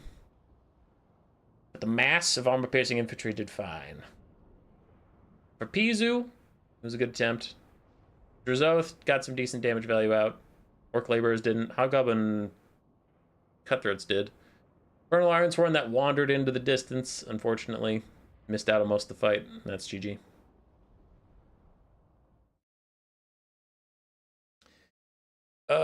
I have 50 minutes left. Okay, we can do it quick. Maybe. Nurgle's PA 2 out of finals. Then it is me, myself, versus Shogunik. Rawr, Shogunik. Rawr. And I took ogres. Ogres versus Shogunix Tomb Kings. Jake Boswell. Everybody's bad at multiplayer when they start. And then you, like, I've mentioned this before, the multiplayer curve is exponential decay. So you go from being really bad to being fine quite quickly. You go from being fine to being good in a decent pace, and you go from being good to being great very, very slowly. But yeah, you only be terrible for like literally a week. So my build versus the Tomb Kings, I have Piggyback Riders, including Piggyback Knights, Noblars, Saber-Tusk Packs, a couple Iron Guts, 1 Golgies Maneater, and then I have 3 Leadbelchers to deal with Skirmish, or the Sepulchral Stalkers. Then I have a Slaughtermaster Beast, so just Flock of Doom. On the other side for Shogunix, we have Skeleton Horse Archers, Arkan the Black, which I was not expecting. That's different.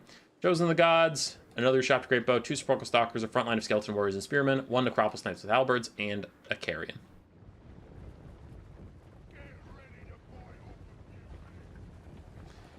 So we're gonna move forward. Noblars and I guess Noblars just gonna take all the damage right now. Basic Ushopti firing back at my Leadbelchers. The Leadbelchers try and dissuade those Skeleton Horse Archers from doing too much damage to me. Leadbelcher's gonna keep rotating over and deal with that as Arkan gets his first Spirit Leech off onto my Slaughtermaster of Beasts and then throws out a Skeleton Summon.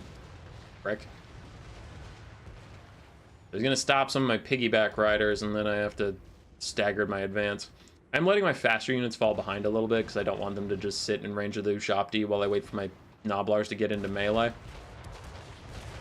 And now I am stuck dealing with this Skeleton Summon. I have my Leadbelchers just open up on it at point blank range because I'm really trying to kill them off quickly and keep the advance going. As you can see now, the mobile elements are starting to move forward. Saber-Tusk Packs were hanging back for a little bit. I want to have 1 to peel for my Leadbelchers if I need it, but then the Ushoptis open up on my Leadbelchers and just do a crap ton of damage. Golgi's Maneater is getting stopped by some of these random skeletons. I think I dropped attack orders because I had to fight the skeletons for a brief second. Piggyback Rider still trying to get in, but our advance has been broken up. He routed all my Noblars on this side on the charge, and then his Ushopti Great Bows took out 2 of my Leadbelchers super quickly. So that's annoying. Re-give the Maneaters some new attack orders. Iron Guts and everybody's trying to move past the Skeleton Summon that just won't die. My Leadbelchers. 1 Leadbelcher finally got to shoot at the actual target he wanted, which is his Sepulchral Stalkers. Saber-Tusk Packs now guarding nothing because everything's routed away from them. I think at this point I didn't notice that the other Leadbelcher's already dead. Like it straight up died, yeah. As soon as I noticed it died, I charge in. These guys end up on Skeleton Spearmen and Necropolis Knights all on their own because one of the Piggyback Riders ended up here. You can see this Knight was trying to get back here, but he got distracted by the Skeleton Spearmen, so then he gets wrapped in here, and all of a sudden my Saber-Tusk has no support whatsoever. Balance powers against the ogres this early on. We are finally in the melee. Now we have Piggyback Riders and Noblars working together, and where they're working together, they're actually getting through the front line pretty quickly, but the top side is a bit of a disaster. The bottom side's not going great either, as these Noblars finally arrive to the fight, but the Saber-Tusks are already almost dead. We have 1 Leadbelcher that's fine and currently firing at a blob of Necropolis Knights. We are firing through two different sets of trees, so it's getting pretty hard to get shots in, but we're starting to get some finally good shots in, so those Necropolis Knights are starting to take a bunch of damage. Breaking through. Golgi's Maneater's getting onto the back line, trying to shut down the Sepulchral Stalkers and the Chosen of the Gods. But they get Spirit Leeched, they get shot, they get side charged by Necropolis Knights, so everybody's focusing them down as the ogres keep trying to push forward. Very far behind in the balance of power, just starting to get through the front line. That Ushopti Summon is holding me back right now. There's no actual skeletons there anymore. These skeletons are almost dead, so we have almost gotten through this front line, but my Maneaters start to rout after just taking too much damage, and a Doom and Darkness cast. So we lowered their leadership by a lot, getting them out of there, as Hazel shakes very loudly. Hi, thank you for shaking very loudly. Still have 1 Leadbelcher that's safe behind some trees, which is keeping it safe from Ushopti Great Bow counterfire, but everything else has been routed off. Bounce power is getting worse and worse. Another Spirit Leech onto the Slaughtermaster of Beasts, and that's crazy. It's almost like I keep saying to people that Arkan the Black is still a very, very good lord, and I think there's some matchups where he's better than Settra, and yet a lot of Tomb Kings players call me an idiot and say you always have to take Settra, and yet Arkan's Summon completely fucked me on this game, and then his Spirit Leech and Doom and Darkness support really fucked me too, so it's almost like, hey guys, Arkan's still pretty good. And you guys shouldn't forget about him and just play Cetra over and over again, because everybody expects Cetra, but Arkan brings very different things to the table. So, that is funny. It is funny that I got completely slapped by Arkan existing, but yet Tomb Kings players will tell me, when I still use Arkan a lot, and they'll be like, you have to take Cetra. Cetra's the only good lord. And I'm like, nah, dude. Nah, Arkan's still pretty strong. So, it is funny, I finally got a game to showcase for all those haters, all those Arkan haters, where I'm like, look at this game where Arkan did things Cetra literally can't and won the whole game for the Tomb Kings. But it's against me, so it's like, it's bittersweet. Ha, I was right about Arkan. Ah, I lost the game.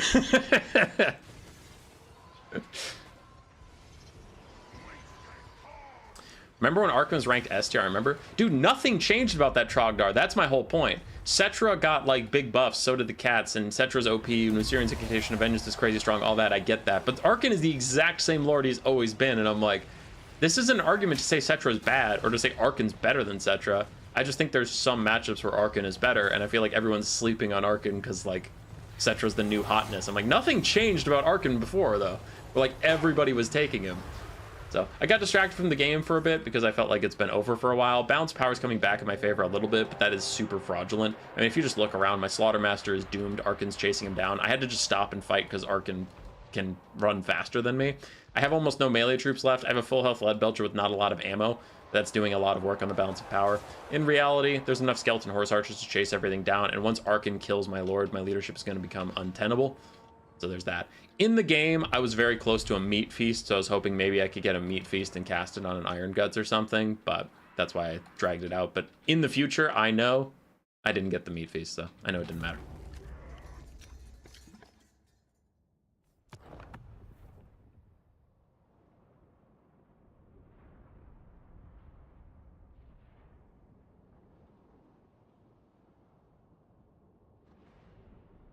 And just which Arkan's floating chariot was good? Yeah. It's not very good. You just have to take him on horse. Horse Arkan. GG's from Shogunik. Without going with Cetra, then you can go a lot wider, and his summon just disrupted my entire frontline engagement, which was pretty darn annoying for me. And you can have a wider army, so then there's more dudes to get through. GG, GG. But it is only game 1. Do not panic, my children. It's only game 1. It's a best of 3. Calm down.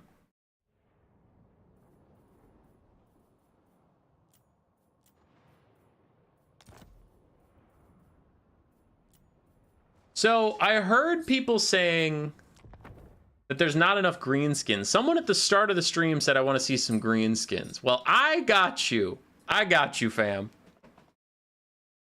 You got to be a genius to take Arkan, to be honest. Arkan's good, dude. Arkan's good. Greenskins versus Skaven, one of my OG Skaven counters. So Shogunik picked Skaven into me. And I feel very confident in this matchup. I feel like a lot of people sleep on how strong the Greenskins are into Skaven. But let's see me be wrong yet again. For my Greenskin build, I did switch it up for Incars. So normally, I would just take 3 Stone Trolls. But I want to take Azhag buffed up on his Wyvern. So I normally take Foot Azhag. So I took Azhag on his Wyvern. Instead of 3 Stone Trolls, I was like, you know what? Incars has been talking a lot about the Colossal Squig. Incars really likes the Colossal Squig. I think it's pretty bad, but you know what? Incars will try it. So grabbing the Colossal Squig and Azhag on his mount. And instead of 3 Stone Trolls, I have 1 and the Swamp Fangs. I always had the Swamp Fangs. I normally have 3 Stone Trolls and the Swamp Fangs. Now I have 1 Stone Troll, Swamp Fang, Colossal Squig, Azhag's mount. Discrown talks! So Azhag is in the trees. I landed him at the start of the game to make sure there was no Icket Zap Zap or Warp Lightning Cannon to harass him. We have Stone Trolls, Squig Herds, the Swamp Fangs, Colossal Squig, Orc Boar Chariot, and then the Def Creepas, Moon Howlers, a front line of Goblins with 2 Spinning Loon Goblins with Fanatics running around. The main point of this build is to have spread out terror. Azhag causes terror, Swamp Things cause terror, and the Colossal Squig causes terror, so when you hit their front line, you just terror all of them. And Azhag, I did bring Doom and Darkness and Spirit Leech. You just rout them and then run them down. And even your skirmishers, some of them are going to have fear because we have the Moon Howlers. For Shogunik and his Skaven, we have Night Runner front line, Clan Rats and Clan Rat Spear as well, some Rat Ogres, Morskatar's Hellion, Mutant Rat Ogre ROR, 3 Poison Globes, Ikit Claw in the back on his Doomflare with Flensing Ruin as his only spell, and then some Wolf Rats with Poison. Orc Boar Chariots run straight through the Night Runners, just kind of disrupt their skirmishing a bit, and then they're going to run over here and disrupt these Night Runners, just being a nuisance while my Goblins get into range. Trying to stop myself from taking too much damage as my Squigs and Moonhowlers team up on the Wolf Rats, and the Moonhowlers are fast enough to keep up with the Wolf Rats, and they cause fear, making it a little easier to rout those guys. In comes the Colossal Squig. Now, we did lose a lot of health off our Chariots, but they'll be back, and in comes the Overcasted Doom and Darkness from Azhag, trying to get the Terror Routes in nice and early as we run through. The Night Goblin Fanatics are here as well. They can send their Spinning Loons through these guys, and Azhag just immediately dives Ikit Claw with the Spirit Leech and jumping in onto him, causing disruption. Speaking of disruption, without Doom and Darkness, more Terror Routes coming in as the Spinning Loons just get through the Clan Rats, and the Swamp Things provide enough terror to keep that moving. So we are advancing on all fronts. Ikit Claw is down to half HP, though he does use a Flensing Ruin Overcast onto me. Rat Ogre's already punishing me a little bit. Really want to rout Ikit Claw, so I don't have to deal with multiple Flensing Ruins as the Colossal Squig is going absolutely nuts in the background. Morskatar's Hellions coming over to play Bodyguard. Azhag misses a couple too many attacks onto Ikit Claw's impressive 36 melee defense because reasons, but Azhag's just going to slip away and get back into the sky. I still have Spirit Leech, I'll be fine.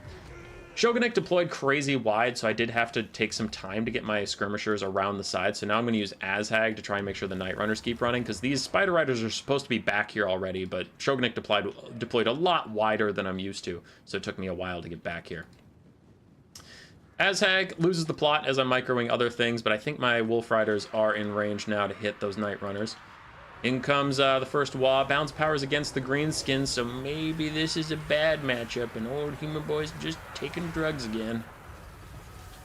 As I'm going to Spirit Leech Ikit Claw. Colossal Squig is rampaging. And Azhag's going to dive in as well, just trying to get a little bit of damage and cycle charging out, trying to lower their leadership a bit as the 8-peak loons move up. Swamp Thing's also coming over, and Azhag, after getting his charge down, decides to retreat. Just get back away from here. Got to snipe out Ikit Claw. Bounce power's getting a little better as we're starting to run down things. This is a lot of the important part of the build, is you need to get backline supremacy, so you can just chase things down. And these Spider Riders, I had to throw them at some globes, so the globes didn't hit my Stone Trolls. It was unfortunate, so I'm not able to run down all these guys. But there we go, Doom and Darkness, plus the Swamp Things, Terror out and rout Ikit Claw. And now I need to get Azhag back into the sky to pursue him, because Ikit Claw must die, and then we can win this game. But if Ikit Claw comes back and uses another Overcasted Flensing Ruin on Azhag, I will lose. So at a very critical juncture, as Azhag gets stuck, get up into the sky, you fool, you must chase Ikit! Ikit's at 0 leadership, and he comes back because of reasons, but he routs again. Oh, thank the Horned Rat as he routs again. Oh. He almost came back and cast Flensing Ruin on me. That would be scary as Squigs and Spider Riders get into this backline. Everybody's starting to rout, even with Ikit Claw still alive. Everybody's routing, and all of a sudden the Greenskins are ascendant. Moonhowlers come back from chasing those Night Runners, and we're just going to chase a bunch of stuff off as Azhag T-poses on Ikit Claw, because Wyvern mounts are very good. Wyvern mounts are amazing, and I'm super glad I took the Wyvern mount, and I definitely won't go back to taking Foot Azhag after this. Of course, Goblin Spider Riders, the Death Creepers, ROR is trying to just regenerate a little bit while providing a bit of poison. In the back line, Shogunate has rallied some of his Poison Globes and stuff, but Ikit is off the map, and we can see the Skaven leadership just tank. You're going to see a lot more white flags appearing around the map. There they go, there they go. So Skaven are routing in every direction. Greenskins take the lead. I do still have some trolls, still have the River Trolls, and the Colossal Squig is rampaging yet again into Rat Ogres, being a silly goober. He has almost 1,000 value. He has been a neat little terror piece. I do gotta say, after playing this, I still prefer my original build of just 3 Stone Trolls and Foot Azhag rather than Mounted Azhag, Colossal Squig, and 1 Stone Troll. But, yeah. Colossal Squig, he did okay. He didn't do bad. I just don't think he did amazing as he lumbers away.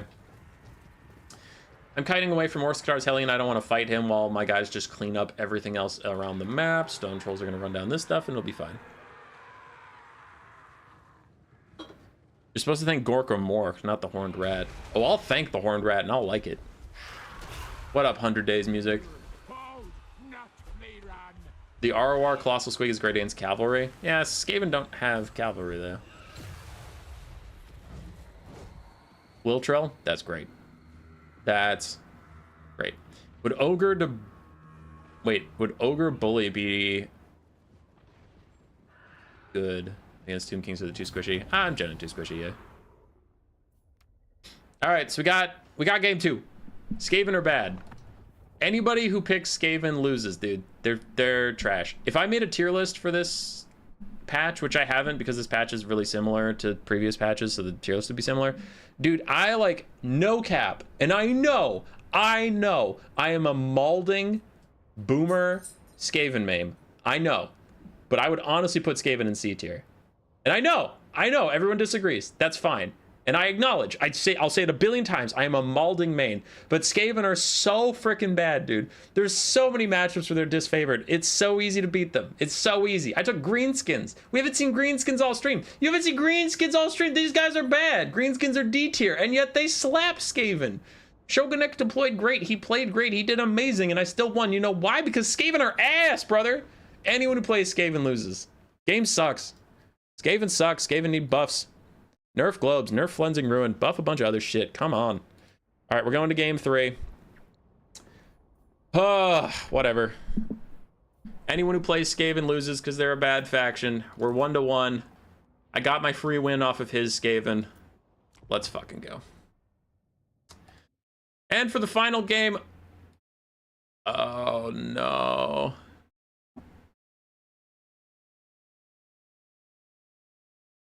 Okay.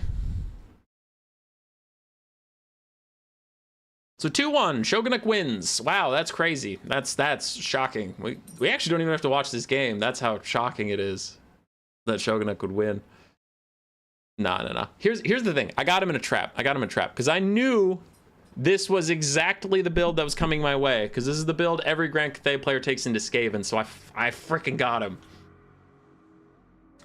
So...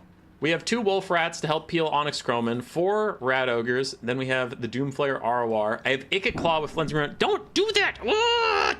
Sorry. I have a cat here who jumped up and he wants to say hi, and he's great. He's a good kitty, but he really likes to rub his head against the microphone, which is not good for audio, so don't stop doing that. I'm trying to, I had to pause it to angle him away from the mic so he can't see it. Okay. All right, so he turned around. Anyway, we have Ikit Claw with Flensing Ruin on his Doom Wheel so that he doesn't tear her out. We have double Chieftain, and then a bunch of Clan Rats and Skaven Slaves, and then 3 Globes. No Giselles because fucking Cathay just rushes you now. That's all they do, is they just rush you with all their stuff. So I know exactly what build's coming, and I am ready for it. We have Peasant Horsemen, 2 Celestial Lions, a bunch of Onyx Croman, Zhao Ming with his Fire Breath, and then we have some Iron Hail Gunners, Peasant Horsemen, and Peasant Longspears. Okay. So the Celestial Lions with their -8 leadership roar and removing immune to psychology are going to tear out a bunch of things, but we have Rat Ogres to counter them as best we can. We have Globes to kill the cavalry and stuff, and then we'll Flensing Ruin, Zhao Ming, and the Celestial Lions, and my double Chieftains will protect me. It's fine. It's fine. Dwarfing Menace are trying to disrupt the Iron Hail Gunners, but Zhao Ming peels them and then gets them disrupted. And they'll need new attack orders, but the Iron Hail Gunners are trying to shoot at them. Zhao Ming is now surrounded by Rat Ogres. The rest of our guys are moving forward. We instantly delete some Peasant Horsemen with our Poison Wind Globes, and we're going to get countercharging Rat Ogres into these Celestial Lions and Peasant Horsemen. The Onyx Croman are starting to land now, but there's so many disruptor tools, and my friggin' Dwarfing Menace is already dead because the Iron Hail Gunners got onto them before the dogs could get there. So the dogs are on the Iron Hail Gunners now, shutting them down. But we already lost the Dwarfing Menace, and just like that, instant rout from the Rat Ogres as well. Flensing Ruin onto the Celestial Lion. The Chieftains are trying to fight the Peasant Horsemen, the Onyx Croman. There's just so many of them, they instantly kill my Globes, and other dogs are coming back to peel these Croman, but then there's Croman to fight those Croman and the dogs and the Croman.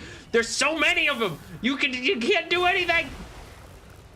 As Ikit throws down a Brass Orb onto these 3 clumped up units, he tries to get some damage out. Zhao Ming is currently running through these Clan Rat Spears. The Dwarfing Menace is back and trying to do anything they can to disrupt this area. Zhao Ming takes overcast damage from throwing down his own thing as the Chieftains lose attack orders because whatever they were fighting got up into the sky. And we have some dogs that are back. Peasant Horsemen just run into them, which is a good quinky dink for me. And I have some Poison Globes that come back in the distance as well. But this is what happens with this Cathay build all the time, is the Croman and the Peasant Horsemen just like start to chase off everything. Literally like the Greenskins just did to the Skaven last game. It's happening here because Skaven aren't that hard to beat. So my Globes get shut down by those Onyx Croman in the background. My Rat Ogres are trying to recoalesce as the Celestial Lion dives onto them. My Chieftains lost attack orders again because we were trying to hit the Celestial Lion, which goes up into the sky, so now I just have to give them new attack orders, but we were trying to hit that thing. is the Celestial Lion just dives into Rat Ogres. They start to surround it, but they don't really know how, and then the Khorne hit them in the side. Bounce power is pretty terrible for the Skaven. And the Celestial Lion lands into a 3v1. I send my Chieftain over here because I'm trying to stop these Iron Hail Gunners from firing at me. Currently, they're obstructed, and then the Chieftain does end up coming back to the fight. We're getting good damage onto the Celestial Lion as the Iron Hail Gunners are falling back away from my Chieftain. But I realize I have to kill the Celestial Lion quick, and I have to leave this place. The Iron Hail Gunners continue to fall back.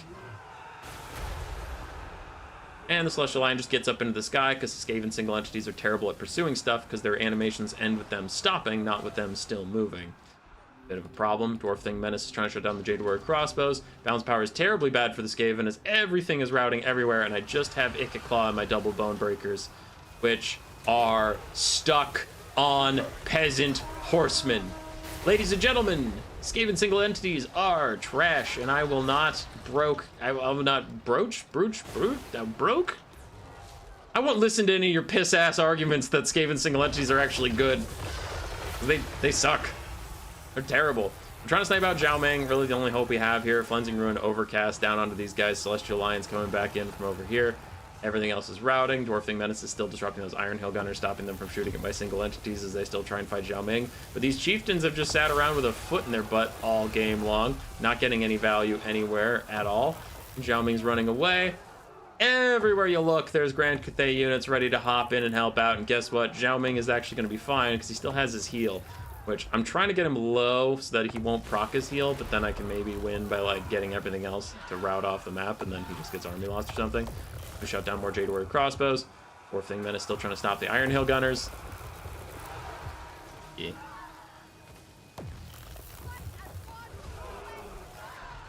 This would have gone completely different. You just brought 19 Rattling Guns.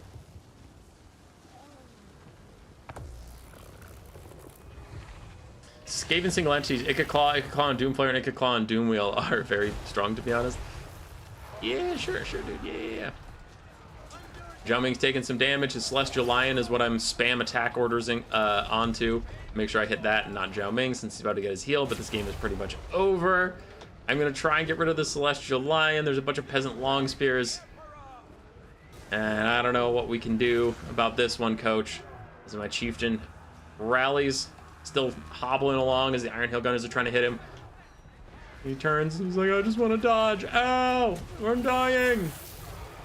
Brass Orb. And that's GG. Skulk's not that bad either.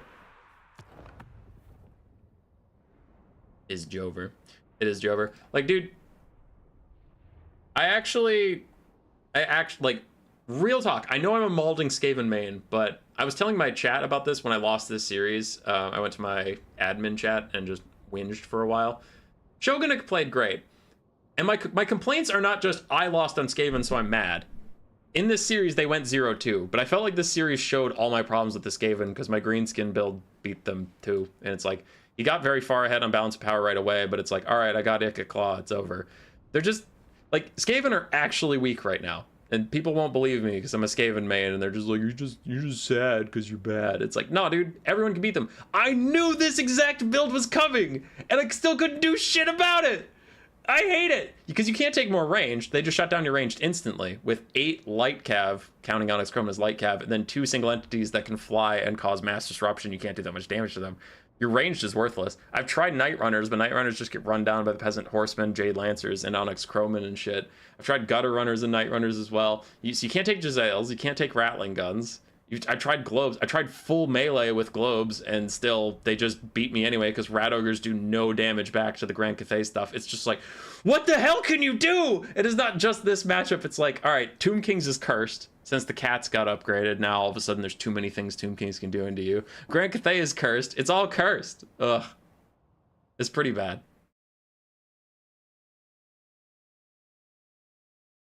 I think if you're 100% sure, you should play hard box. Shogunuk, I've lost to that pretty bad because the Celestial Lion's AoE leadership debuffs, and then Zhao Ming can take Final Transmutation. It's been pretty bad in the past. Also, if Grand Cathay goes a Fire and Rocket build, but yeah, it's pretty brutal.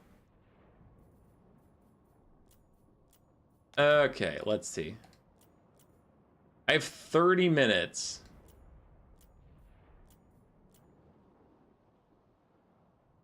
I don't know if we can finish this in 30 minutes, but we're going to try. I could go on a super long Skaven rant about all the factions they're bad against, and then point out that it's a very short list of factions they're good against, but we have 30 minutes to try and finish this bracket. We will see.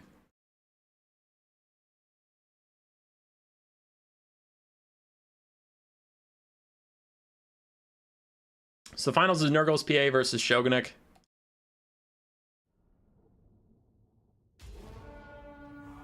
"30 minutes to get pinched?" No, I have an appointment at 11 I gotta go get to. All right, Shogunuk starting off with Dwarfs. Our first Dwarfs of the day versus Nurgle's PA's Nurgle. For Dwarfs, we have Dwarf Warriors, Dwarf Miners with Blasting Charges, Quarrelers, Trollhammer Torpedoes, and then some Slayers, and then the Brotherhood of Grimnir, Doomseeker's ROR, Thoric Ironbrow, and a Dragon Slayer. We also up in the sky have a Gyrocopter. On the other side for Nurgle, we have 2 Soul Grinders, the Noxbringer and the regular Soul Grinder, a whole bunch of Chaos Furies, a Chaos Sorcerer Lord of Nurgle with just Miasma of Pestilence and Stream of Corruption. Frontline of Pestigors backed up by Marauders and more Pestigors. Very spread out. As Gyrocopters try and go forward, they will get hunted by the Chaos Furies and Nurgles. They gotta fall back. We're gonna have a bit of Soul Grinder kites. We're gonna play it at ×3 speed. Soul Grinder's trying to kite. Everybody's running around. All right. Chaos Furies and Nurgle have overextended. This is a bit of a mistake. They're gonna take a lot of damage for this. They're trying to land on the Gyrocopters, but they're just gonna die instantaneously. So this is a whoopsie from Nurgle.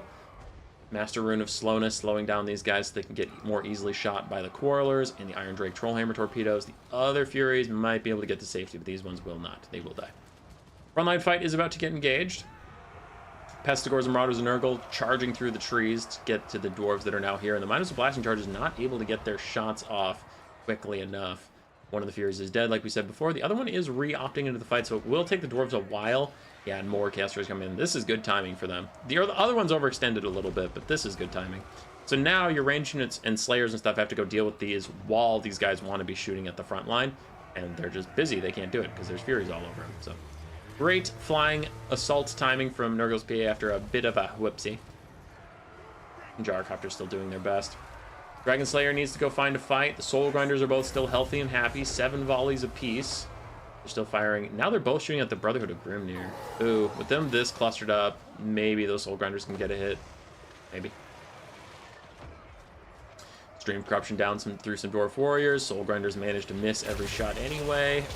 They didn't hit the Brotherhood of Grimnir. They hit 3 shots on the Pestigors, 3 shots a little early. Rip. Local man late to the stream party has no idea what's going on. More at 11. Michael, there's always more at 11 with you. 11's got to be a busy hour. Chaos Furies still trying to hit the Trollhammer Torpedoes, and they actually get hit with their own Soul Grinder, which still hasn't hit the Brotherhood of Grimnir even once. Dragon Slayer and his other Dwarf Warriors trying to get up there, but Marauders are blocking their path. Currently, the Dwarves are behind on the balance of power. Some Pestigors are routing. Chaos Furies are getting to safety, barely up in the leadership area. I wonder if the Trollhammers could hit him with a couple shots. It looks like the Trollhammers for now are just shooting at Pestigors. Not their ideal target, but not much they can do about it. The Soul Grinders are out of their range. Can't fire back at those. Just waiting for the Soul Grinders to run out of ammo, honestly. That's a good volley. There we go. That's a good volley, Soul Grinders. Proud of you. Almost take out the Chaos Furies of Nurgle. Nice dodging here from Shogunuk, getting his Gyrocopters down to the Dwarf Warriors so that they can dodge out of a lot of this damage and get to safety later. Dwarves take a little bit of a lead on the balance of power. Big damage coming in from the Chaos Furies, catching the Gyrocopters. They really have to hope that these Chaos Furies die soon, but there's also a lot of friendly fire coming in from the Trollhammer Torpedoes, to be honest. Some of those shots were homing in on the Gyrocopters. That felt planned. Sus among us. But this is where it gets concerning. Soul Grinders down to 1 ammo and 3 ammo, so they're about to become kind of half-assed melee things, and we still have a lot of Slayers to kill, and these Iron Drake Trollhammer Torpedoes are super happy to find a Soul Grinder in melee at last. Gyrocopters rally, 12 leadership, they should be okay, and there's no more flying units, and there's no more range to shoot at them either, so once they get back up into the sky, they're literally invincible for the rest of this game. One of the Trollhammers did not get peeled for, unfortunately. Pestigors do route now, so the Trollhammers will be back. Still have 14 out of 28 models, so half their damage potential. This other one is trying to throw guard mode on and just shoot at the Soul Grinder as the Brotherhood of Grimnir try and clear out the Pestigors, but yeah, those Iron Drakes, do need to be kept safe. Gyrocopters, you gotta get back in the sky. There's nothing flying or range that can hurt you. Just fly. Please fly. I don't know if Shogunik notices these are still on the ground, because he's microing a whole army. It's not like he's just looking at the gyrocopters, right? The Iron Drakes are back. Quarrelers are back in the distance. And there's a Trollhammer in here that's just fine, as the Chaos Sorcerer Lord of Nurgle is fighting on top of Slayers. Maybe not something he wants to do. Gyrocopters, take off! Get off the ground! Dagroth, y'all really be pinching. As the Trollhammers are trying to take turns shooting at the Chaos Sorcerer Lord, whichever one he isn't currently attacking will be shooting him, which is fine. They stayed on the ground for some time. Shogunik, get them into the sky! As the Brotherhood of Grimnir charge some wounded Pestigors, going to take them out very quickly. There they go. Dragon Slayer and Thork are chasing around a Soul Grinder, which is very fast, so they won't be able to catch that for a while. Sorcerer Lord of Nurgle, healing cap has appeared. It's not there just yet, but it has appeared. Gyrocopter still just gliding along the ground like legends. Uh-oh. I sense friendly fire coming. Any explosions on the gyrocopters? Nope. Alright, Dwarves aiming high. Noxbringer's just gonna charge the gyrocopters. Bonk. Takes out one. The others are gonna retreat away. Brotherhood of Grimnir are back. Trollhammer still firing away at the Noxbringer. And this one got Master Rune of Slowness down to 26 speed, so the Slayer can actually catch up to it and maybe get some shots in. Meanwhile, the Trollhammer torpedoes keep firing at the Noxbringer. Noxbringer does a ton of damage onto that. Miasma of Pestilence is down on the Brotherhood of Grimnir, lowering their melee stats a little bit, but I mean, they're still gonna whoop Pestigors.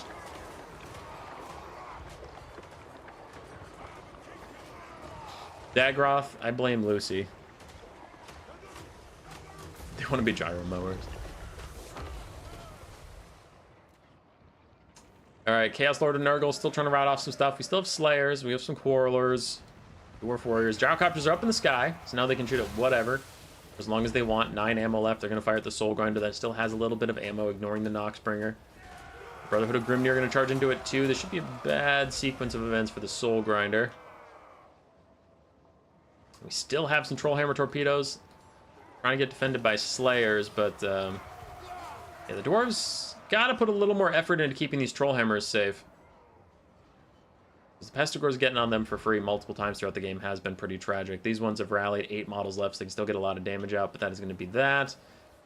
This one has 11 models left as Slayers fight the Pestigors. Pestigors almost routing. They're staying in it for now, and yeah, they're going to take out these Trollhammers, which is pretty brutal. Dwarves losing a lot of their range potential. And this is looking to be drawn out, and we are running out of time, so I'm going to ×3 speed. I promise you won't even miss anything as Thork and the Dragonbacks, the Doom Seekers try and catch up to this, but they're just getting kited around, getting kited around, getting kited around, running away, getting kited around. Soul Grinder's trying to fire last of its shot. As this guy charges back in, he fights Thork for a little bit, then he kites around. They see some Dwarf Warriors isolated, so they're going to kill those guys as this guy kites away. Gyrocopter's shooting at him the whole time, getting kited around. Dwarves reform lines. And no one wants to take that fight for just a second. The last Trollhammers get knocked out yet again, and now we're on to the fight. Gyrocopters, no ammo left. Various amounts of Slayers, including Doom Seekers, doing what they can, getting rid of Pestigors and Marauders for like the billionth time. I am shocked these things aren't shattering yet. As the Soul Grinder, now with no ammo at 1500 HP, is stuck fighting Gyrocopters, and the Doom Seekers come in with a little bit of extra oomph. Rune of Slowness to stop that Soul Grinder from escaping for like the umpteenth time. All Stream Corruption goes through the Dwarves that remain. Chaos Sorcerer Lord of Nurgle is officially heal capped, no healing for him. The Soul Grinder is Demonic Instability Crumbling, so it can't be healed out of that one. The only thing we could get is a Fecundity for the Noxbringer. It could be the only source of healing, really. That could put a wrench in the Dwarves' plans. Meanwhile, if the Dragon Slayer finally gets his fight against these guys, he's going to do fantastically. I don't see either of them being able to kill the Dragon Slayer, especially not next to the Brotherhood of Grimnir and the other Slayers, and with Thork giving this whole blob immune to Psychology and Vigor per second. These guys are actually starting to get more stats as the fight goes on, as long as they're next to Thork. Noxbringer gets crazy close to Demonic Instability Crumbling, falling back as best it can. Charges through them, getting a pretty good collision attack, plus an Overcast Stream Corruption through all these Dwarves, but there's not a lot of models on these Slayers left, so they don't take that much damage, and they still have impressive spell resistance of 35%. The Noxbringer is gone, the Sorcerer Lord of Nurgle is dead.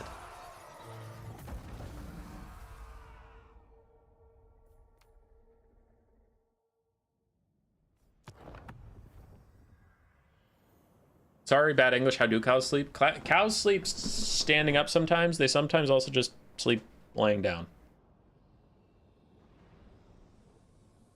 They sleep either way.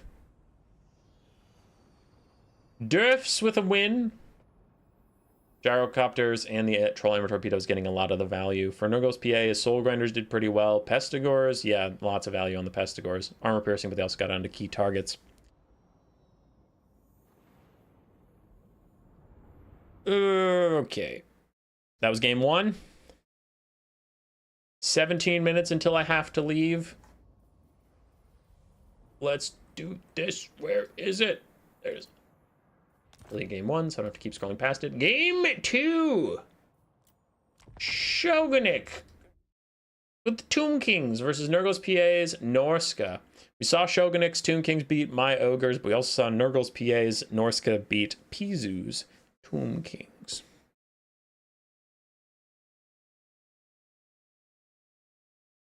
Michael Hobson, I unfortunately don't know that character from Morrowind.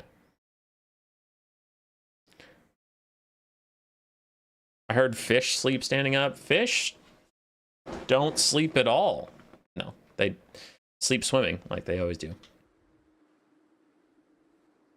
All right, for Shogunnik's build versus Norska, we have one Necropolis Knight Halberd, we have some Neckar and Skeleton Horsemen, we have the Eyes of Desert Sporkle Stalkers, 2 Shop Great Bows, one of which is the ROR Chosen of the Gods, and then we have Scream Skull Catapults, and Aachen the Black, frontline of Skeleton Warriors and Spears. On the other side, for Norska, Nurgle's PA, we have frontline of Marauders, 5 Marauder Hunters with Javelins, 2 Skinwolves regular, 1 Maws of Savagery Skinwolf ROR, our armored version. 3 Norskan Ice Wolves was in his build before. There we go. The other one's just further on the flank than I saw. And we have Wulfric the Wanderer and a Horsecaster with Plague of Rust and Final Trance. As they advance, Scream Skull Catapult's going to get out a bit of damage on Norska, and the Sporkle Stalkers are sneaking towards the Norskan Ice Wolves. Just now got spotted, and immediately the dogs are going to run away, get back out of their range, and get to safety. A couple little poison shots go after them, but not too much damage out just yet. Marauders getting hit in the face with the Ushapti Greatbow ROR, but it looks like the Javelins are now the target. Those spread arrows should do decent damage versus those guys. Trying to take them out, but there's still 5 of them you have to get through. And with Sea Fang, Wulfric should have a good time getting through here, but Shogunnik with Arkin again going to deploy that Skeleton Summon to stop the Marauders in place and just buy himself a bit more time to shoot. Ping the picture on Discord, Hummus. I'll try and look like really quick. Oh yeah, Soul Grinder Nurgles do look like that. All right, big cab fight on the side. We do have the Liber Mortis. Ooh, 40 physical resistance for these Skeleton Horsemen that are just holding these guys in place while Necropolis Knights Halberds hop in. Thanks for the stream. Thanks for the tournament. Thank you, Shogunnik, for the donation of 25 PLN. Appreciate you. He is one of our patrons, so he already gives a lot every month. It's people like you that keep this online, brother.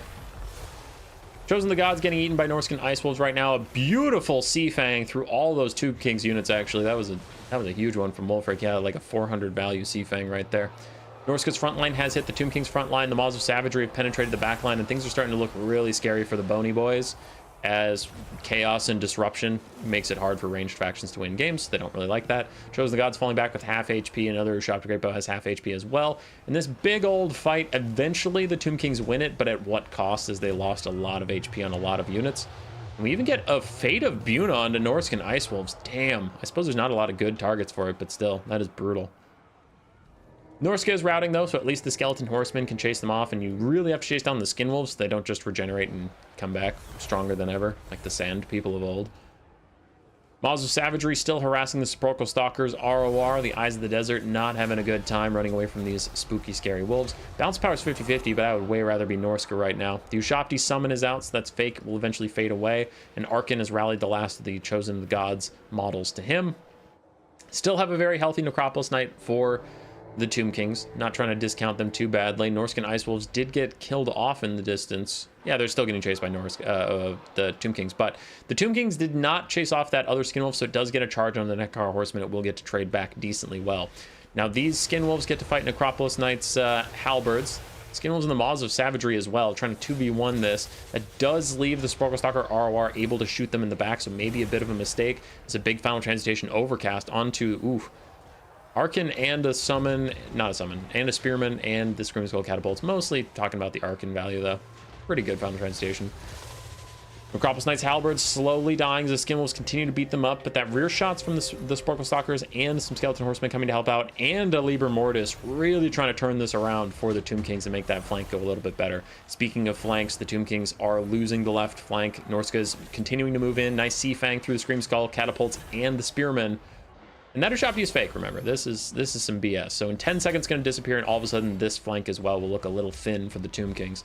Norska is routing. Some of their Skinwolves are running away, but unless the Tomb Kings can chase those down, they will just come back. Like this Skinwolf over here, it didn't get chased down, so it rallied, murdered its previous chasers, and now it's coming back to the fight with more health. So that is pretty brutal. You cannot allow the Skinwolves to rally like that. Elsewhere, Skeleton Horsemen still trying to chase these guys down. Arcan is helping out as well against the Maws of Savagery. Wulfric is chasing down the Chosen of the Gods, but Necropolis Knights peel him away. We still have a half health Sepulchral Stalker ROR. Bounce power is 50-50 still. We still have some Marauder Hunters with Javelins with some ammo, though they have been damaged. There's one full health and a lot of ammo. There's one full health and no ammo, and then one almost dead with a lot of ammo. Necropolis Knights continue to chase after Wulfric, but they peel off when they see the Skinwolf has fully gotten back here, and the Marauder Hunter Javelins are pin cushioning them right now. So these Necropolis Knights probably going to start undead crumbling soon. Maws of Savagery off the map. Nice job, Skeleton Horsemen. Big win there for the Tomb Kings. The Sepulchral Stalkers continue to fall back. Marauder Hunter Javelins throwing at them. In comes a Plague of Rust Overcast. This should be a death sentence, because the non-armor piercing missiles now are going to do so much more damage versus these guys. Oh, that is probably it for the Sepulchral Stalkers. As Wulfric thinks about charging, the Sepulchral Stalkers are trying to shoot past him into the Skinwolves. Fight or die for the Skinwolves gives them more melee attack, but crucially the leadership to keep him in the fight, as they'll finish off the Chosen Gods, finish off the Necropolis Knights, and the Sepulchral Stalkers are dead. So a huge win for Norska in this last 10 seconds of play. Lots of important units dying on the Tomb King side, but for Norska, Wulfric did take a Spirit Leech. It's doing a lot of damage to him, and the Skinwolves just got summoned behind, so the Skeleton Warriors maybe going to rout those Skinwolves. Bounce power is still close to the middle, but it's now starting to turn in Norska's favor just slightly, as we're running out of skeletons, and Norska still have enough troops running around to do good work. Arcan is still here, though. If Arcan can get enough Spirit Leeches down onto Wulfric, he can still win this game.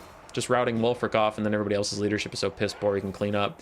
Chosen the Gods start to turn sideways and fire at some already wounded Marauders. We have a couple Marauder Hunter Javelins with high HP, but not a lot of ammo. So they're a pretty bad melee combatant, but I guess if we get down to just Arcan, it's going to be pretty cursed. Uh-oh. My alarm's going off to remind me not to forget I have an appointment at 11.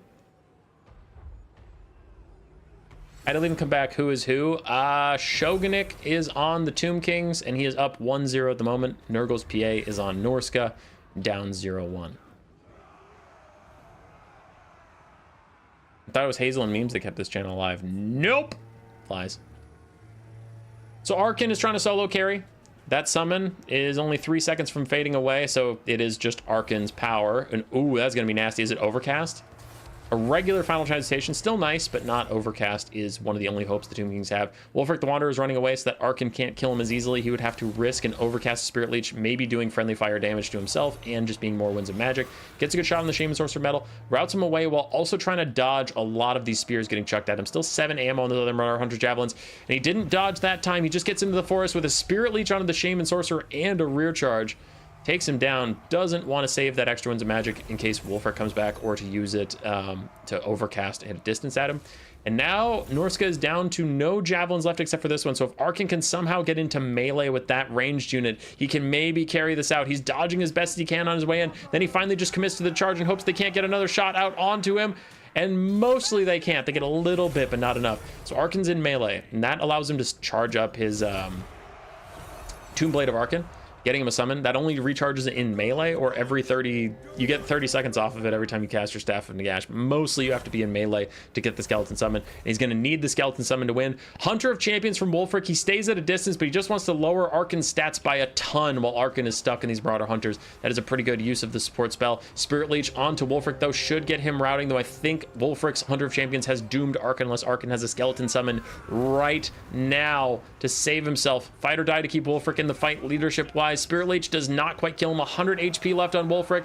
Arkin starts to crumble. Armulus is going to hit any second unless you have a summon, and that summon has to come right now. There's the summon. He's in it. He's in it. Arkin throws down a summon right when he needs it. He maybe routes everybody, and Wulfric is over there. I think this game is going to come down to if Overcast Spirit Leech overcasts and hurts Arkin, Arkin loses. But if it overcasts and just kills Wulfric and doesn't do any damage back to Arkin, maybe Arkin can win. But oh yeah, the Marauder Javelins exist. My brain just assumed Arkin had killed them, but they slipped through. Nurgle PA gets them to safety, and Arkin has to juke and has to dive and duck and dodge and dip and dive and dodge and dive and dodge. The Norska Marauders are so close to routing. We're about to get a chain route if any more nearby allies or routing debuffs show up or whatever that one goes. Maybe these Marauders will go to the Skeleton Warriors just trying to hold on. Arkin's running around in circles, Staff of Nagash to give him more Winds of Magic, power regen, and Wulfric is just booking it for the hills. He wants to be nowhere near this fight.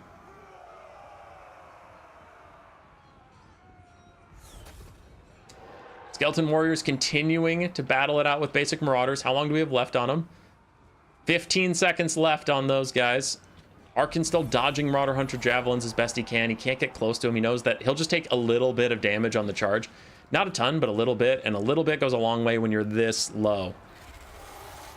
Marauder starting to route. That means those Marauder Hunters might also route. And Arkin can maybe chase someone off the map and just charge up his next skeleton summon. But it's going to be a long way off as he's trying to get into those Marauder Hunter Javelins. He's trying to get there. He's trying to path through all these other extra Marauders that are jumping onto his back. He's trying to get onto the ones that have ammo. And he gets in. Gets in. He's going to fight him a bit. Needs a lot of skeleton summon time. Throws a Spirit Leech down onto them as well, but he's just taking a lot of damage. He's even starting to crumble because he's surrounded by so many troops, and that is going to be it. Arkin is down, but it was a hell of a game. 2,200 value for Arkin the Black. Nice job there. Skeletons didn't do very much, but they did their best. Chosen of the Gods did all right. Sparklers did well. GG. On the other side for Nurgle's PAs, Caster did well, Skinwolves did well, Norska Ice Wolves struggled a little bit, Marauders did fine, and Marauder Hunter Javelins, once again, the real winners of this matchup. Take you back to the desktop one last time. I have 5 minutes before I have to go, and we have a game 3. Gosh, I hope it is a slap just for my own scheduling. And Shogunik took Skaven. Oh God, he lost already. Okay. All right. Skaven. Quick loss. Though honestly, Dark Elves is one of the factions that they can do kind of okay against.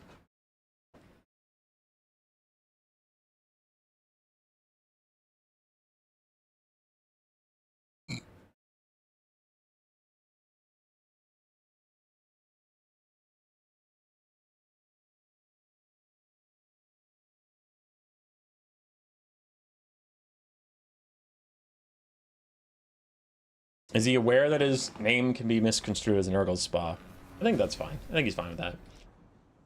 For the Skaven, we have 2 Night Runners, a Gracier of Plague with both of his summons, this Stormvermin from the Council, the Dreaded 13th, and then the regular Clan Rats. We have the Avalanche Mortars, 2 Skaven Slave Slingers, 4 Rat Ogres, some Wolf Rats, and then a front line of Clan Rat Spears. On the other side, we have 2 Scourge Runner Chariots, some Coldwind Knights, Dark Riders, a bunch of Harpies, including the Crows of Cain, and then a bunch of Bleak Swords on the front line. I'm going to fast forward the advance because I really have to go in like 4 minutes, so we're just going to get through this whole part where they kind of dance around. Avalanche Mortars being very balanced. There we go. Scourge Runner Chariots taking a free little charge on the Night Runners. Very good usage of them as their chariots because they are hybrids. They're still good chariots and they do skirmish stuff. So if you see infantry all alone, you can get a nice little charge in. Meanwhile, Bleak Swords are trying to advance, but Avalanche Mortars have something to say about it. So the Bleak Swords feeling pretty bad. Poison Globe's also going to finish them off. So tough start for the Dark Elves here. It's why most people these days just tend to either spam ranged and try and outrange Skaven, or you spam mobility and try and just shut them down, is because your infantry gets messed up. It's why the Skaven are generally good against High Elves and Dark Elves. Not great against Wood Elves, but High Elves and Dark Elves, even their basic infantry are expensive, so you just get big wins there. Avalanche Mortars still deleting stuff. Poison Globes getting rid of the Dark Riders as well. And now Nurgle's PA is starting to close down the back line. Skaven have a little bit of a lead, but we'll see if they can hold on to it as the Globes are messing up the Cold One Knights. And Cold Knights are usually crazy good because of their ability to just grind out melee fights. But that doesn't work versus Skaven. Skaven just kill you at ranged. So Cold One Knights don't have a great time here either.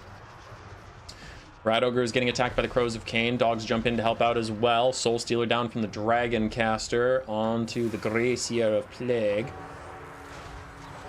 And the Dread 13th Summon is going to be out. Not do that much damage from this explosion because the Cold Knights dodged pretty well just getting in here. And they are causing mass disruptions. This is the time for the Dark Elves to try and win. They took all the initial damage because the Skaven, you know, ranged factions, yada yada, always get a lead early on. And then they try and hold on to it. We're in the try and hold on to it part. As the Avalanche Mortars have been shut down, we'll see if anybody can chase them. All the Globes are stopped. One has guard mode on, is just trying to throw anyway right now, these Cold One Knights and the Dragon Lady, but we'll see if they can hold on. Dark Elves have taken a crap ton of damage. The Dragon Lord is still full HP. We have a couple Harpies at full HP, and the Scourge Runners are decently healthy, but that's honestly about it. Their Cav is all taking incredible attrition damage. Their Bleak Swords are non-existent. So, it's looking pretty good for the Skaven, TBH. Why does Humboy have a personal life? If he should focus more on us. I'm trying my best. I was supposed to stream this Sunday, and then I got sick, and I'm streaming it today. I was going to stream Oblivion today, but now I'm streaming this, so I'll stream Oblivion tomorrow. I took PTO tomorrow to stream Oblivion, but that'll be an announcement later on. All right. Scourge Runner Chariots diving back in. Gracier's trying to stop him with his Gracier body, plus a Clan Rat summon that's going to fade away pretty soon. That Scorch looks funny. It looks like it goes off into space, but it'll curve along with the hill. Does good work there.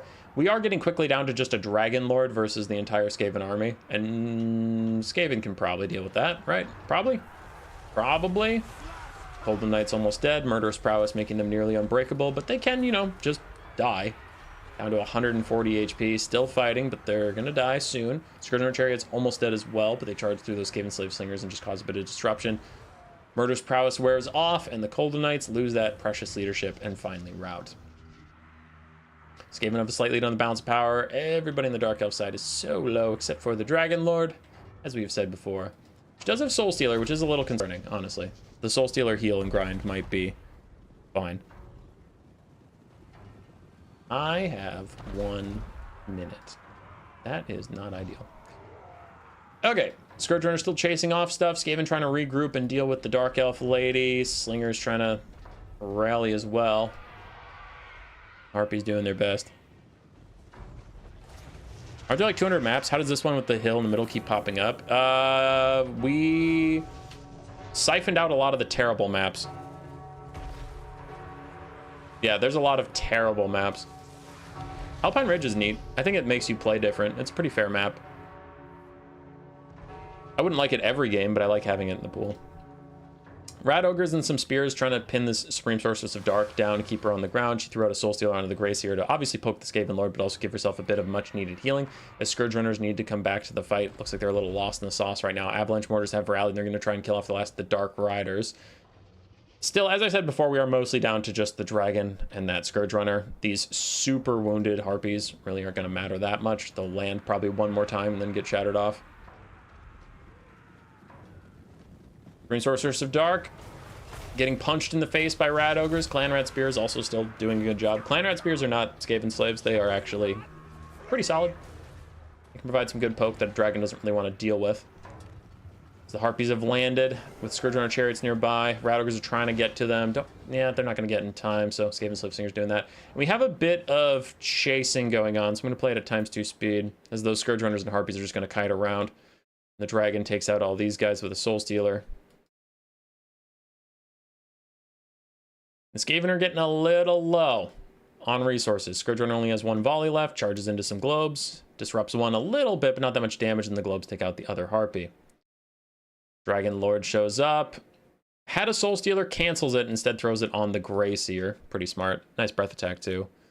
Charges into the rat ogres. Dun, dun, dun, dun, dun, dun, dun, terroring the rat ogres, and they're running away. And there's globes that missed, and there's slingers that missed, and everybody's missing, and the rat ogres won't rout. Because, wow, those are some brave rat ogres. What the hell? There they go. Another Soul Stealer from the Dark Elf caster onto the Skaven Lord, who has a Clan Rat summon burning right now. Interesting. What do you have left for summons, Chief? You have a Dreaded 13th and 3 Vermintides left. Okay, so you have enough Winds of Magic for all that. You should be fine. Well, fine as far as the summons go. I don't know, fine as far as the games go, because the Supreme Sorcerer's Dark is still kind of whooping a ton of buns. And the Skaven are very low on HP, except for this Clan Rat with Spirit that's being held in reserve. There's a lot of narrative maps, and those are bad for PvP. Tyrion's community made some better PvP maps. Yeah. Alright. Dark Elf Sorceress, trapped. Skavenslave-Slinger's firing at her. She is surrounded by a Clan Rat summon that's about to fade away, so that's fake. Rat Ogre's getting very low. Globe's thinking about throwing, but if they do, they probably do more damage to their own guys than the enemy. I think you have 1 Soul Stealer left. I think. That or none. 1 or none. So this is either the Supreme Sorceress we get, or she gets 1 more little heal. I don't know if she has any breath attacks left either. None, so it's just stuck in melee, grinding it out. Okay, that's not a email that I have to care about at this moment. Supreme Sorceress still getting pincushion down a little bit. I don't see a Soul Stealer just yet. If it happens, she has a chance. If not, she does not, because the Clan Rat Spears are actually just going to whoop on her. I would recommend keeping the Grazier a little closer, because he does have this aura, plus melee attack, plus leadership that not a lot of people know about. And you can see the blue circle there. So he does need to be that close to get it, and he could help these guys have a little bit more leadership and stuff. But it looks like they're just going to grind down the Sorceress. No Soul Stealer for her. Dreaded 13th out just for army losses, bounce power. So second stream an hour later. Yeah, the second stream is scheduled for a little bit. I am already 3 minutes late, so I just have to rocket through these values. The Globes and the Avalanche Mortars did very well at killing everything off, and then the Rat Ogres could just peel from there. Nurgle's PA tried. This is one of the last matchups the Skavens can actually do well in. And yeah, Soul Stealer Caster tried to carry. Scourge Runners did all right, but that is going to be a G. So let's take you back to the desktop one final time. Bam, bam, boom. Let's give Shogunik his win. Nice job, Shogunik.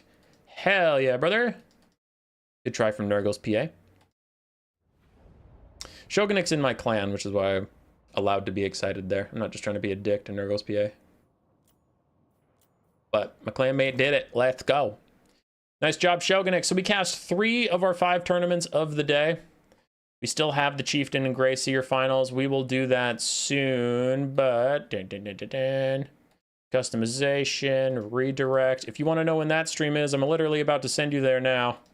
Save. Boom. So I'll start that stream when the countdown on that stream ends. I don't know when that is.